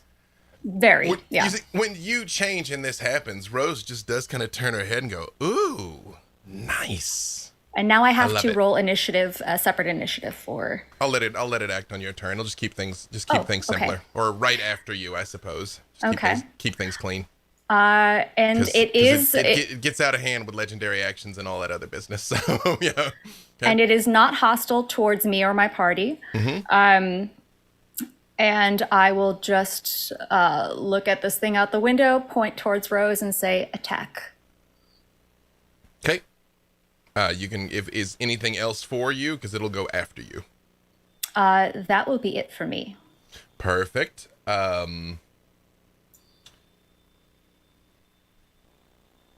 Perfect. Okay. You can go ahead and roll its attack. I mean, does it have more than 60 feet of movement? It doesn't. It only has 30 feet, so it'll move up. Right. It's heading her direction. And she just looks down at it as it's kind of like crawling towards it. She goes, who's a good boy? He's a bad boy. Yes, he is. She seems totally unfazed by the fact that this thing's coming towards her.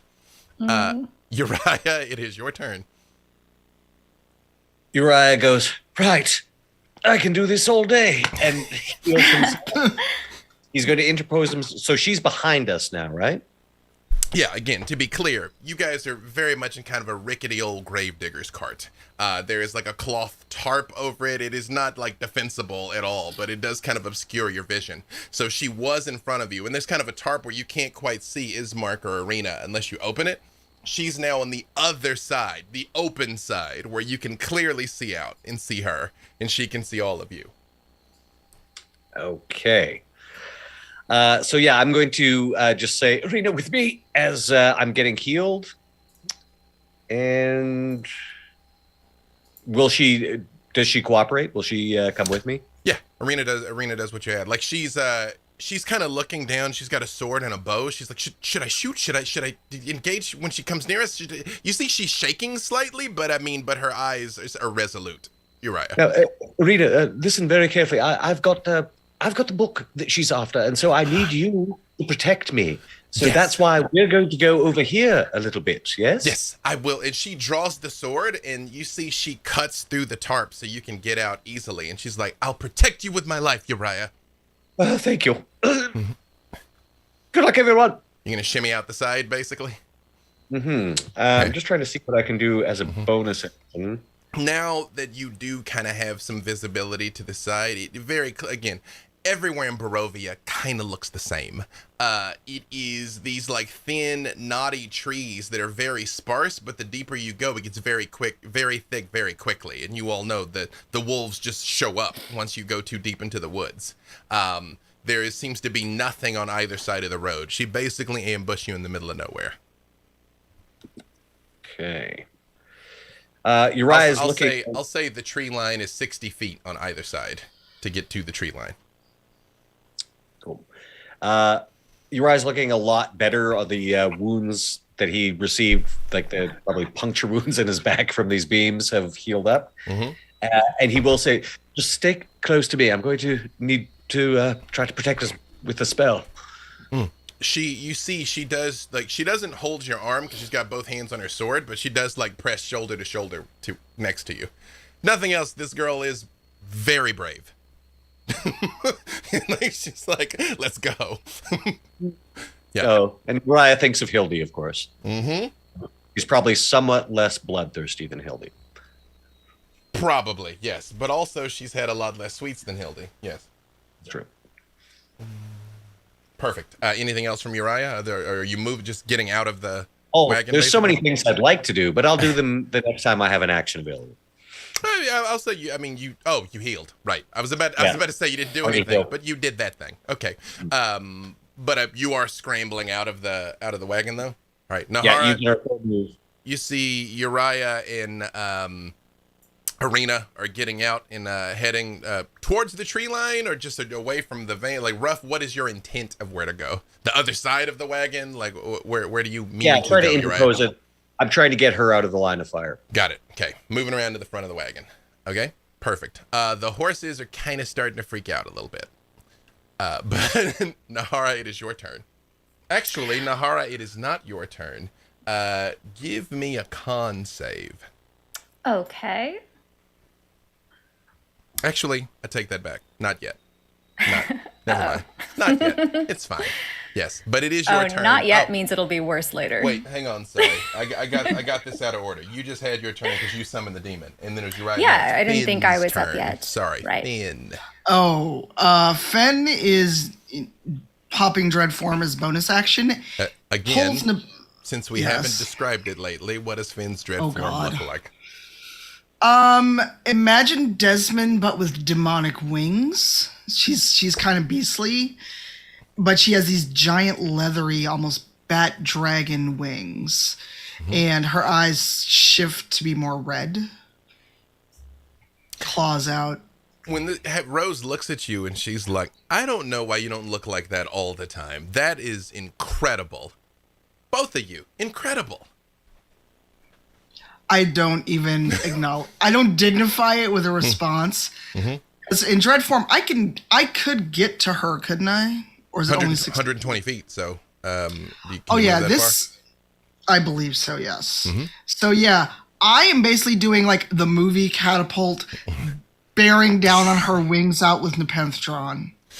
When you draw Nepenthe, which again is this blood red holy avenger that is glowing bright enough that even though it's daytime, it is causing all of the rest of you to cast shadows from it. And you all see there's a distortion around it, like Barovia, like this dread domain doesn't want it to be here. It's just as you pull the sword out. And Finn, in your mind, you just hear, yes, yes, yes! When you draw the sword out. All right. If I'm going for it. I get 2 attacks. Okay. And Nepenthe gets a +8 on her attacks. Ooh. Look, I added it to my character sheet. That's what it's telling me. Mm-hmm. Oh, I don't know if this will hit, but both of them were 16. That's 24 on both. That is enough to hit her. Oh, and since she's a fiend, she gets an additional 2d10 radiant damage on each hit. She absolutely is a fiend, yes. Oh, she shouldn't have showed up here today. Pardon me while I get like 8 million dice. Mm-hmm. Okay, so the just straight up damage is 11. That is quite a visual, and I don't know what kind of monster would make sure that I'm describing these in such detail to make them easy for fan art. Is Dreadform Finn barreling forward with Nepenthe in her hand, which is on page 86 of Van Richten's Guide to Ravenloft if anyone wants to see exactly what Nepenthe looks like. There you have it. Sorry, you made me lose my train of thought. I'm mathing. Sorry. 18 regular damage. Okay. And then 2d10 once. No, that's just the extra damage. So only... Wait, so before I double roll, is it 2d10 per strike or just 2d10? It should be 2d10 per strike. Okay, so the first one is only 5 radiant, Okay. but the next one is 20 radiant. Oof. You see bright light flashing as the sword bites deeply into her, and you notice she stops laughing. Anything else from Finn? Fenn's just ready, like, bring it. Finn, give me a con save. And remember, we do get advantage because of Nepenthe. You do now. You're too far away from the rest of the group to do it, but you do. Right. Yes. Mm-hmm. What was that? I'm sorry, con? Con. Oh, my dice were like, you got a good attack. Maybe not so much a good con save. 14. As you hit her, she looks at you and her eyes flash for a second. And you see yourself back in the carnival. And Isolde is laying on the ground dead with her throat cut. And you see Rose standing over her, and she just says, "Too late, you should have stopped me in Barovia." And she disappears from in front of you. You take 22 points of necrotic damage. And here in the world, Rose vanishes. You, Finn, can see she appears in the sky over the wagon. The rest of you, Uriah, you see this too because you've come out. She appears 120 feet in the air over the wagon. It still has the cloth tarp over it, and she begins to change. She grows and becomes gargantuan. Huge. I mean, actually, gargantuan is bigger than huge. She has 6 arms and 6 red eyes over her head. She has horns coming out of her head, and it looks like she's wearing like tattered rags all over her. And she looks down and says, "Since we're all letting our real selves out, come on then. Let's have a real party."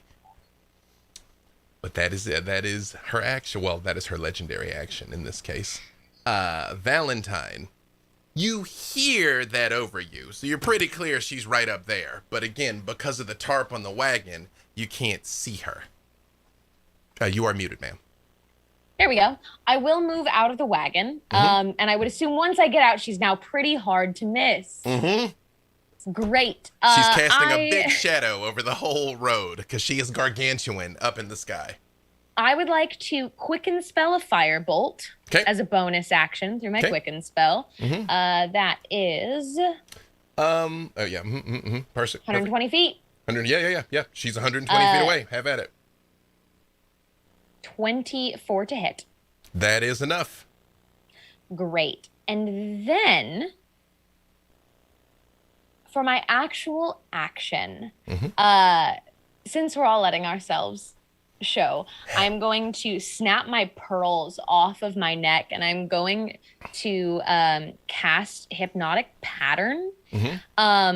But for what I'd like to do, just to flavor Hypnotic Pattern, is I would like to make it look like out of the scar in my throat opens up and large tentacles kind of emerge from it. And the larger eye that I tend to see when the god brain visits essentially seeps out of my neck 30 feet into the sky towards her, peering upon her.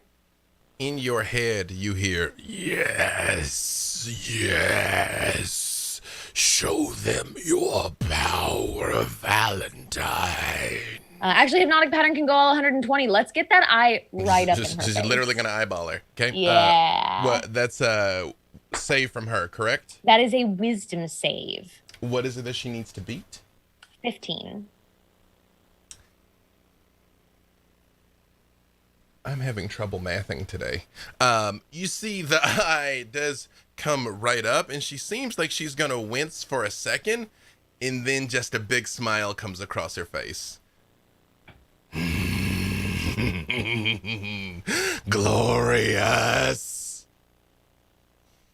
It seems like she made the save. I got that. Thank you. That's all. But it is right there still in front of her. Perfect. Anything else from Valentine? That is all for me. Desmond. Your turn. Oh, I'm just imagining being able to beat any of that. Desmond hops out. Come on, Desmond.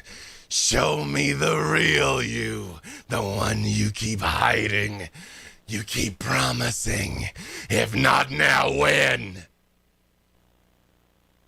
And right as she finishes that, Desmond casts Hunter's Sense.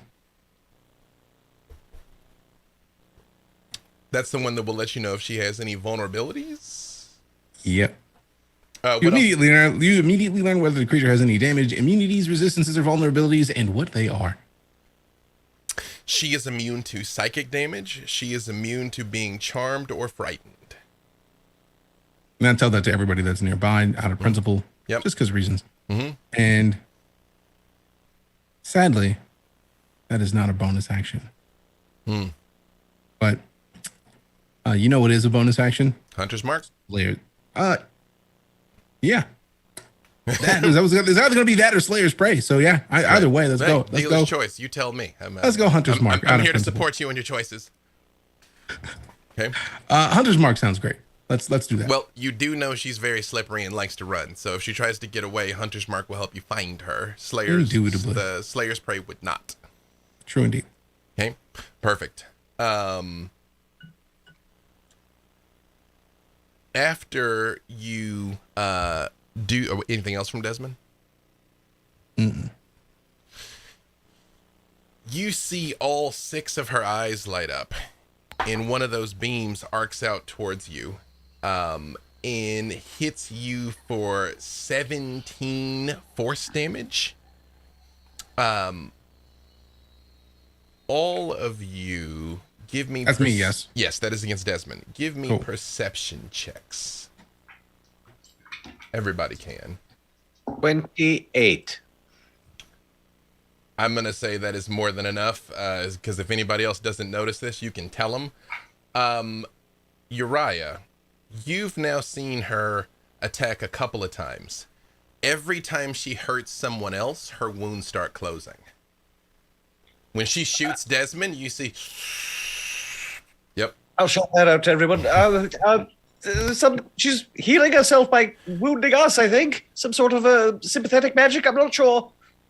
I told you, I like doing this sort of thing.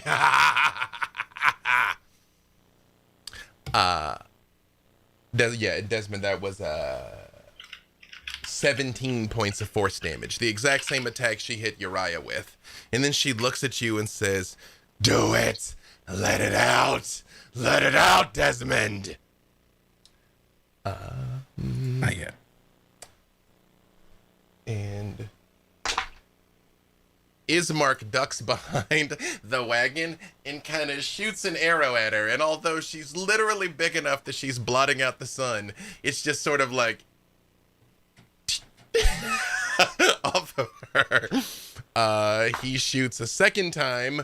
The second one, too, seems like it is going straight towards her forehead, the second one, but still just bounces off of her. And he curses in Barovian, which is a language, actually, Nahara, he says some very unflattering things about her and 8 generations of her ancestors as he ducks back behind the cart. It has such a unique, the nuances of their insults are. However, that brings us back around to the top, and it is her turn. Finn, she looks towards you. What is your current armor class? 15. 2 more of those beams come out and hit you for 34 points of force. 17 and 17. That's not accounting for any damage mitigation. Force damage. And again, now that you all know it, you see that every time the beams hit, her wounds are closing up. She's starting to look almost like she's back to full health, actually. But she stays up there in the sky, though. 120 feet straight over the cart. But that is it for her, which brings us to Nahara. Right. Well, Nahara will get out of the cart and looks back at the Hezro that she summoned and said, well, shit, I guess she's going to have to come down from there. And so I will hurl 2 Eldritch Blasts at her, since she is 120 feet up in the air. Yep. Are you flying, or are you kind of staying on the ground near the cart? I'm staying on the ground for reasons, which I will explain in just a moment. Hey, again, lady's choice. First one's a nat 20. That is more than enough. So the first, oh my God. Okay, so the first beam is 23 points. Perfect. The second one is less than that. It's 19 to hit. 19 is enough to hit her. Wait, let me double check. Yep, 19 is enough to hit her. Okay, and that's 12 points. And because I hit her during Form of Dread, she's going to have to make a wisdom save, I believe. Desmond would have told you you cannot scare her. Right. Okay, Yep. cool. Well, so then for the rest of my action, I will move 30 feet towards the Hezro and say, well, my pet, since she's up in the air, you're going to have to be my meat shield. And so for his turn, he's going to move right in front of me and protect me. Perfect. Excellent. Uriah, it is your turn. 120 feet, you say? Straight up. Very well.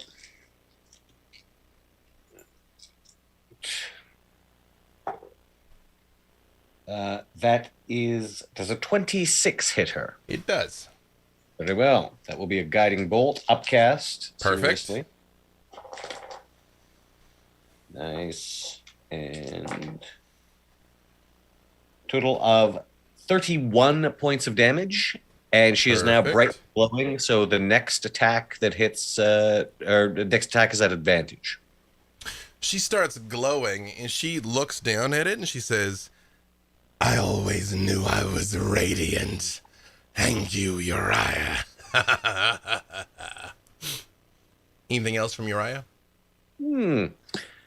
Again, that was a leveled spell, so no, just making sure that my ward is sticking close.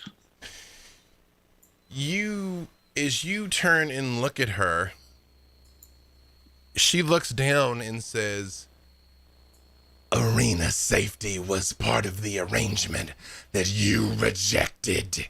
And her eyes start to glow. Ooh, and her arena got a 1. You see, she looks up at her and she goes, no, and you see black lines start forming over Arena's face, and she turns and looks at you like she's about to run for her life and just collapses into the road.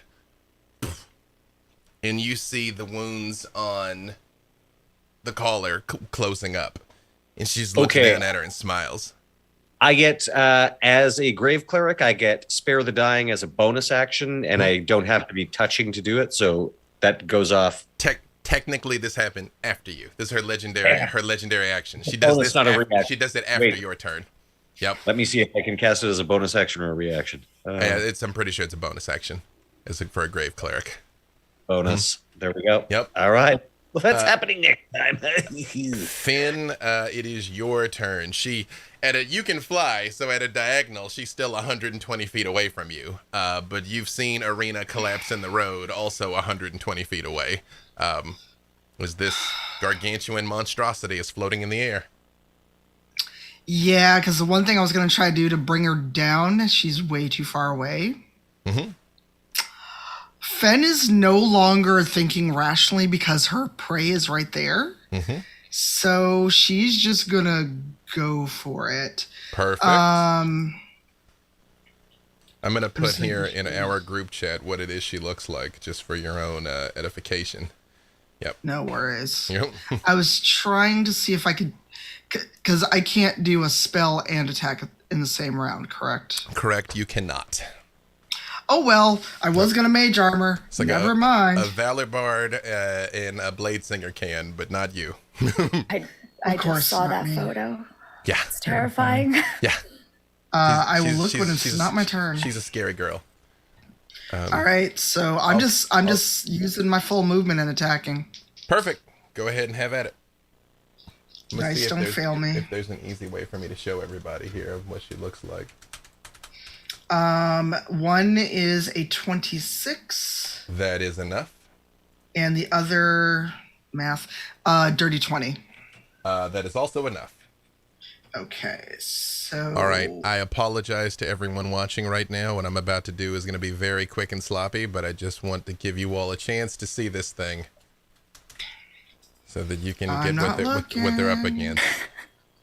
Right. Sorry, I just put in our chat like you guys hit that. Don't forget.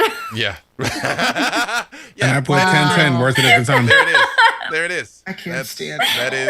10-10 They worth did, it at the time. It's true. 100%. She didn't look like that at the time. Not at all. Not at the time, but you guys hit that. You Yep. are muted, Valentine. If she had, Valentine would have been more interested.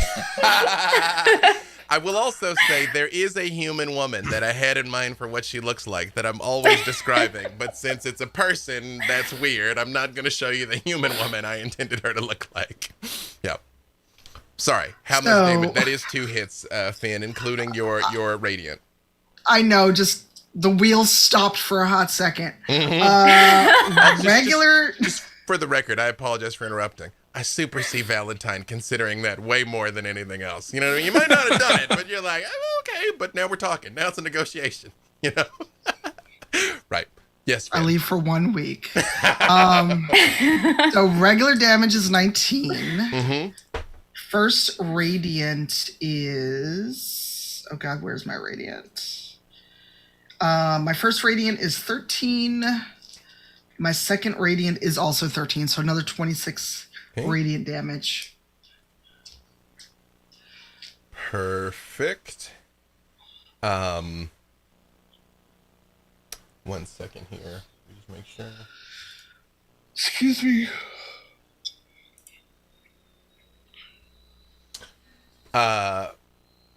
Okay, actually, she can't do that right now. Perfect. All right, anything else for Finn? I think that's it, because I don't think I have a bonus action that I could... That's useful. Actually, tell me just yes or no. Mm-hmm. If I use... Because I can use my Blood Hunter to do a Blood Rite, and basically I would add lightning damage to Nepenthe. If it's a bonus action, yeah. Okay, so I'm basically invoking one of my rights, and so the next time I attack, it'll also be lightning damage. Perfect. It's like lightning starts to crackle over the blade. Give me insight, Finn. Moi? Mm-hmm. All right, dice don't fail me. You've been good on attacks. 14. Yeah.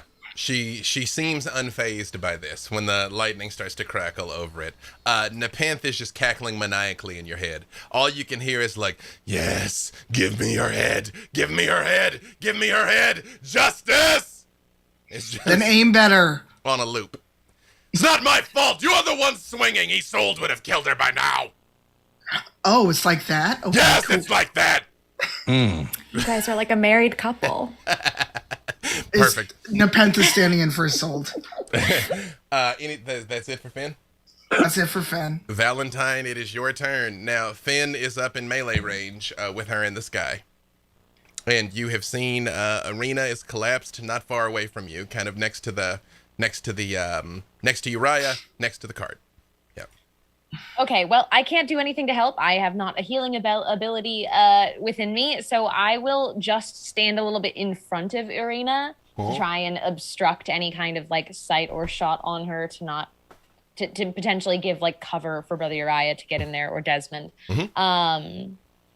And then I will just, I don't want to hit Finn, so I'm going to be very careful. There you go. I'm just and showing. I think that she succeeded on most of my saves. I'm guessing she has pretty beefy stats based on the look of it. Just showing them her again. Yep. All right. So I'm just going to twin spell a firebolt. Perfect. Have at it. I'll roll twice to hit. That's a nat 20 on the first one. Hey. Take a screenshot of my digital dice roller. Perfect. And the second one is, what is math? A 16 to hit. That is not enough. Okay, I will roll my 2d10s in peace. And then double it. One direct hit, and the second one comes, and even though she's this big, she suddenly puts an arm in the way to absorb the second one. Okay, that is 13 points of damage, and then doubled to 26. Perfect. This is the most injured she's looked thus far. I would like it to be more. I don't think I have anything else from anything Valentine? to do on a bonus action. No. That is going to be it for me. Valentine, give me a con save. Okay. Can't say that that's particularly my strong suit, but actually, not bad. 23. Actually, I have great con. Valentine, you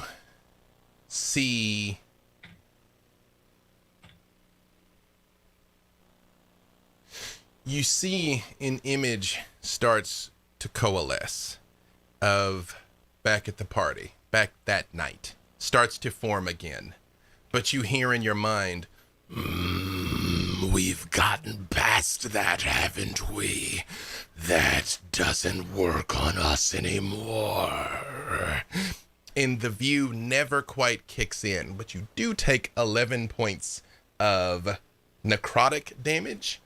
And she Sorry? Gotta have some kind of defense to necrotic. That's not accounting for any sort of mitigation. And she disappears again. This How time, do Reborn not have any defense against necrotic damage? I have notes. still made out of meat, man. And she disappears Poison and psionic. again. She appears 120 feet further down the road, basically back where she started, but still in the air. Oh, you're running. Tactical retreat. My work here isn't done yet. That's it for me. Perfect. Ollie, give me perception checks. 25. Plenty. Guidance. 8. Again, either you're going to notice or you're going to say. I'm You very notice- perceptive. Nat I'm 20. still a 9. Even though, Uriah, you see, even though she hurt Valentine, she didn't heal. That was with how high of a? I can say he can relay it even. Oh, well, because you I gotta- got a 25. You also saw it. I got a nat 20. You 100% saw it. Yeah. I'm, Got a 12. I'm not sure what's going on. Did everyone see that? All right, I won't say that. It's not polite to peek, Brother Uriah. Hmm. Desmond, it is your turn. And she is back. She's now 120 feet. The Yeah, other that's direction. just rude. Desmond is just sad because She went from behind the cart to over the cart to now in front of the cart. yeah, Yep. But still in the sky. sadness. Oh, we had a long rest before we got out here. I don't know why I didn't check that. Ooh. No, I was gonna do a thing. No, it's not good. So I'm gonna move as far as I can, and like the 30 feet, and then I'm gonna cast Hold Monster. What's the range on it? Well, once your movement, 90 feet. Okay. You could definitely get within 90 feet. What's the save she needs to make? The save is 15 wisdom. You see she stops moving for a second. And then you see her eyes open and looks at you and she says, "If you wanted me to lay still, you only had to ask, Desmond." I hate She it. starts moving again. You don't see that flash of light. She's just messing with you. Your brother Uriah say, "Oh, this monster is so saucy." Oh, this innuendo. Anything else from Desmond? No. Brother Uriah, when you say this monster's so saucy, she just says, "You have no idea." And another one of those bolts shoots out of her eyes and hits you, Uriah. It's all right. For 17 points of force damage, and you do see she heals. Right. She's still not looking too good. But Valentine, whatever you did, it didn't recover from. And what about the wounds inflicted by Nepenthe? Are those healing? didn't somebody get a natural 20 on that one? Somebody got a natural did. 20 on something. I got a nat 20 on a Eldritch Blast. And I got a nat 20 on my firebolts. Yeah, but not on the perception, right? Ben got a nat 20 on the perception. Yeah, oh, Finn did. Finn, Yes. it's... Well, with a natural 20, I'll just straight up give it to you because there's no way to really kind of say this in a non-meta way. When she's just attacking, she heals. If she's using her other abilities and they don't work, she doesn't heal. But every time she just attacks, she heals. We need Yeah. to all hear it once. That would be a way. However, unfortunately, it is back at her turn. And Oh, great. she doesn't like the feeling of Nepenthe. Oh, no. And zaps you twice for 34 points of force damage, Finn. 17 and 17, more accurately. Finn is down. And as Finn's falling, she just goes, "Too bad. All this way to say to avenge your lady luck, to die like her family did." And her Okay, I've got wounds one. are closing up. I got one hit point, but I'm like, I just kind of hit the dirt and roll. Yep. Okay. And you do see her wounds close up on her. Nahara, it is your turn. She's now 120 feet in front of the cart, so she's 150 feet away from you, because you'd gone 30 feet down the road in the other direction. Right. Yeah. So I will move up. Eldritch Blast her again. So for the first one, it is 25 to hit. That is enough. For 11 for the first one, 11 points of damage. And 26 for the second, for 12 points. Perfect. And then I will say, "Meat shield, protect me." And my Hezro will come protect me. When you say that, she just says, "Meat shield, run away." Desmond, give me a wisdom save, please. Great. What? I don't trust any of the die anymore. I'm torn between rolling the digitals and the reals. I get it. Nat 1 on the digital, but a 2. Oh, Desmond, you take 38 points of psychic damage, and you are frightened of her. You cannot willingly move towards her, and you have disadvantage on saves and ability checks as long as you can see her. Yay. okay. Hold on. Is Desmond within 10 feet of me or no? Let's see. All right, now I gotta do some trigonometry. You were straight up, but you fell down. I would say yes. Then he gets in. Remember, and it's within a 10-foot radius while I've got an defense out. Wait. Yeah. Roll again. Yep. Wait. You have advantage on saving throws against spells and other magical effects. There's another thing, though. This is which a means magical I should have effect. rolled a saving throw. But How far away from me is she right now? 120. Okay, then, yeah, I'm just going to roll again. Because it's not the thing that I was hoping for. Would have been great. Mm-hmm. Actually, that's not even the thing. Where's the thing? There's a lot happening. I know. Oh, whenever the target of your Slayer's Prey. Did I audit? I don't know if I had a Slayer's Prey. I had what Hunter's Mark this turn. Oh. Yeah. Nat 1 again. Ah! It's meant to All be. dice today.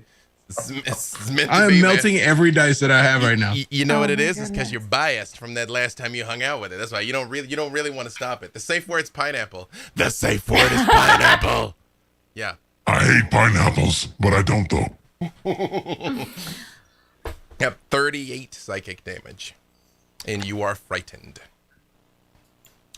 You all see those exact same black webs that went over Arena's face go over Desmond's. It's just he is built of sterner stuff and does not collapse under the weight of it. Or does he?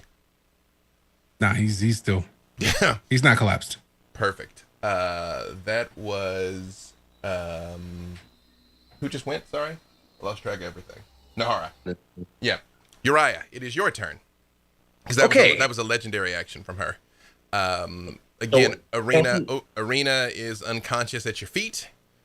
The caller is 120 feet in the other direction.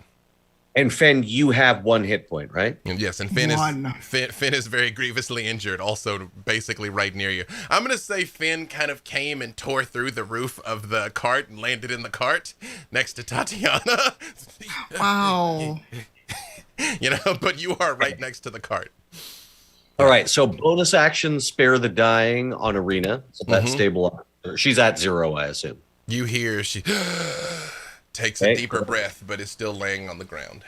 Okay, so she won't lose any more health. Right now, let's go 4th level Cure Wounds on Fen. Mm-hmm. This will be 48 plus 5. 12. That's 21 points of healing. And my bonus action was the Spare the Dying. Mm-hmm. That's what I got. Fen, are you all right? Fen kind of sits up and just grabs Uriah, just doesn't know who's touching her, just like, oh boy. Fen, what I did before, I think I can open a path to the grave even for something like this. It'll be up to you or Desmond, except he seems to be running away or at least not approaching. I think it's up to you. Do it, and I can take her head on the way out. There's still time for all of you. Give me what I want, and I will spare your lives. Otherwise, I will leave your rotting corpses strewn across Barovia.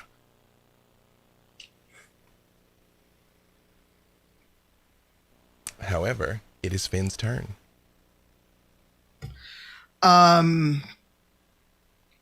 Fen just kind of gives Uriah a head nod to indicate, yeah, when it's your go. But wait until I have to do it first. Oh no, that was just I'm okay with you doing it. Mm-hmm. and she's too far away for lightning lure. I'm just gonna Eldritch Blast her. She's annoying me. 120. Yep. Go ahead and roll it. All right, I'm rolling once. That was a 24. That is enough to hit her. You see, she very much is making a point to get away. She's not enjoying the pinch. Her poker face is very good, but every time you hit her, she's like, yeah, nah, and leaves. All right, so that's one hit. 18 is not enough. Let me double check. 18 is enough. Okay, so first hit, I can't see that, is only a 9. Yeah, because the radiant damage only counts if I hit her with Nepenthe, right? Correct. Yeah, Eldritch Blast, that's what I got. So 19 damage on her total. 19 total? Yeah. Okay, all right, hold on. Sorry, let me make sure I got that right. Perfect. And that is force damage. Perfect. Anything else from Finn? I have no way to heal myself. I'm gonna take a bonus action to put on my mage armor. Are you wearing armor? Because your mage armor No, only helps. never mind. Right, yeah. Never mind.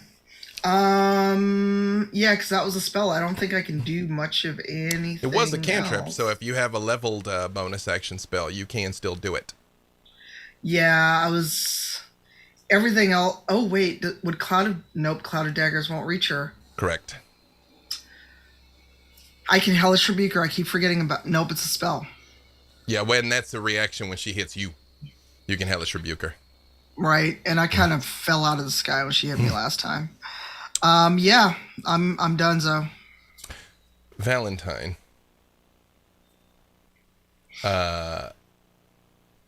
You hear her in your head. Not this growling monstrosity. The Rose you used to know. Okay, so you're not the only one that can do the psychic thing. Look, I know you're pragmatic, Valentine. You don't want to die out here on somebody else's crusade. I mean, yeah, okay, Soul's whole family got killed. Families get killed, whatever. There's no reason that this has to be your problem, okay? Let's just work this out. And hey, I'll sweeten the deal for you. You help me get what I want. I will kill anyone you want, anywhere. And as you can see, I'm pretty good at it. You make a very compelling argument. But I am so embarrassed for you that you think manipulation was the approach. That is a grave misunderstanding of the situation. See, sure, I don't want to die on anyone else's terms, but I'm certainly not going to be told what to do. So, I would like to cast Ivard's Black Tentacles. Okay. This is a 20-foot square in the sky around her. Uh-huh. So the tentacles, if I can flavor it a little bit, I would like to see once again the kind of eyes spawn into the sky and the tentacles emerge from outside of them, surrounding her. And as she takes the start of her turn in that, she'll take 3d6 of bludgeoning damage. And when she ends her turn in it, she'll take 3d6 of bludgeoning damage. It is a dexterity save. She is actually going to take it now because she's entering it now. And if she stays Right. here, she'll take it again. So Yes, exactly. let's see. Ooh, but she literally got a natural 20 on the save. Okay. But There will be another opportunity later. And then I will also, as a bonus action, use my metamagic to allow me to send off a firebolt perfect. into it as well. The tentacles are coming up all around her here, grasping at some of her arms as she's kind of like basically shrugging them off. Go ahead and make your attack roll. 22 to hit. That is more than enough. Great. And that's 17 points of damage. Perfect.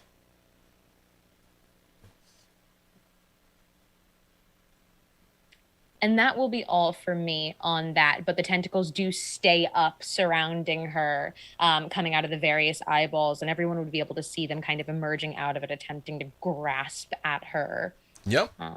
Perfect. Desmond, it And I'll is hold up. your turn. Yay.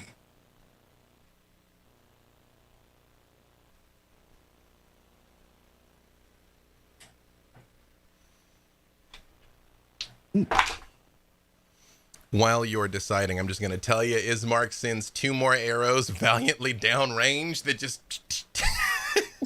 I've rolled so terribly for him. I've rolled spectacularly for her. Terribly for him. Literally That's every cute, roll though. has been single digits. I mean, he's not letting it get to him. He's still putting them out there. Good show, it's Mark. Good show. Well done. You're helping. You're helping. Yeah. You shouldn't lie to the poor fellow. But yes, Oh, he's part of the team. Desmond, it is your turn. And she's still how many feet? Like like she was 120 last time. You moved within 90, so she's 90 now. Yay. And just kind of look and just, my arrows aren't going to do any good, huh? Just nothing awesome. Come on, show it to me. Come on.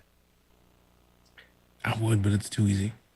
What you want? You want it. I can't give it to you. And that's what you want. That's just not how that works. That's literally not how our relationship has worked up until now, actually. No, it's funny. I remember that being yelled from inside the wagon. Exactly right, Uriah. Yeah. I heard I that. cannot believe that she wastes this much time in battle being horny and we still can't hurt her. What Who can said we I? It feels didn't like hurt the her? defenses are laying there open. If you love your work, you never work a day in your life. That's not correct. We do not dream of labor. Oh, B Dave. As if I wasn't having enough problems trying to figure out what to do. This is hilarious. All this is great.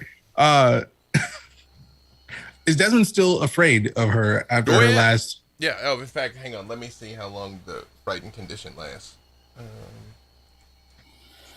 I apologize. It's always different. It depends on how it happens.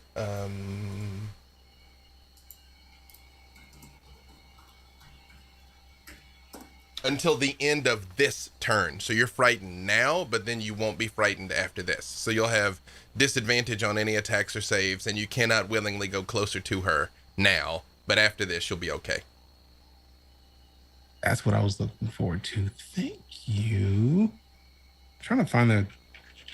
It's hiding from me. I know I have Slayer's Prey. I'm just trying to cast it so that I'll have done so. Oh, it's a bonus action anyway. All right, cool. Casting Slayer's Prey on her now. Okay. Is it concentration? Because you can, if you've got Hunter's Mark, you can only do one or the other. You can drop Hunter's Mark and do this, but you can only concentrate on one thing. It'll have I actually don't see it say anything about concentration. What's the name of the thing? Sorry. Slayer's Prey. Let me just double check. Sorry, of course, everything is loading slowly. See how the internet works. The second you need a thing to be right now, never.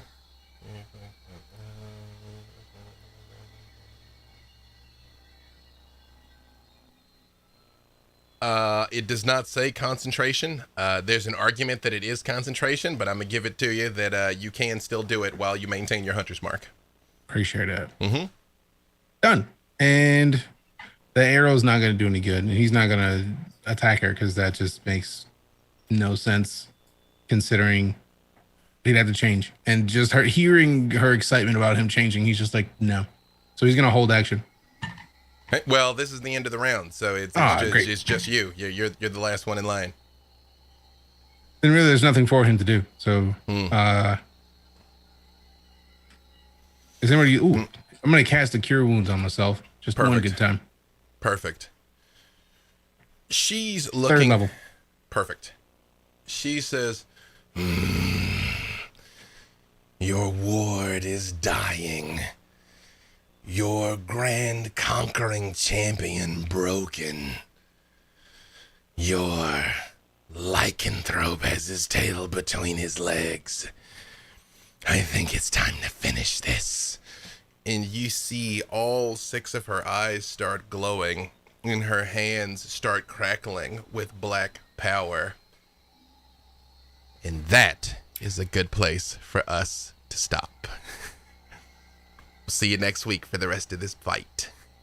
Bye-bye.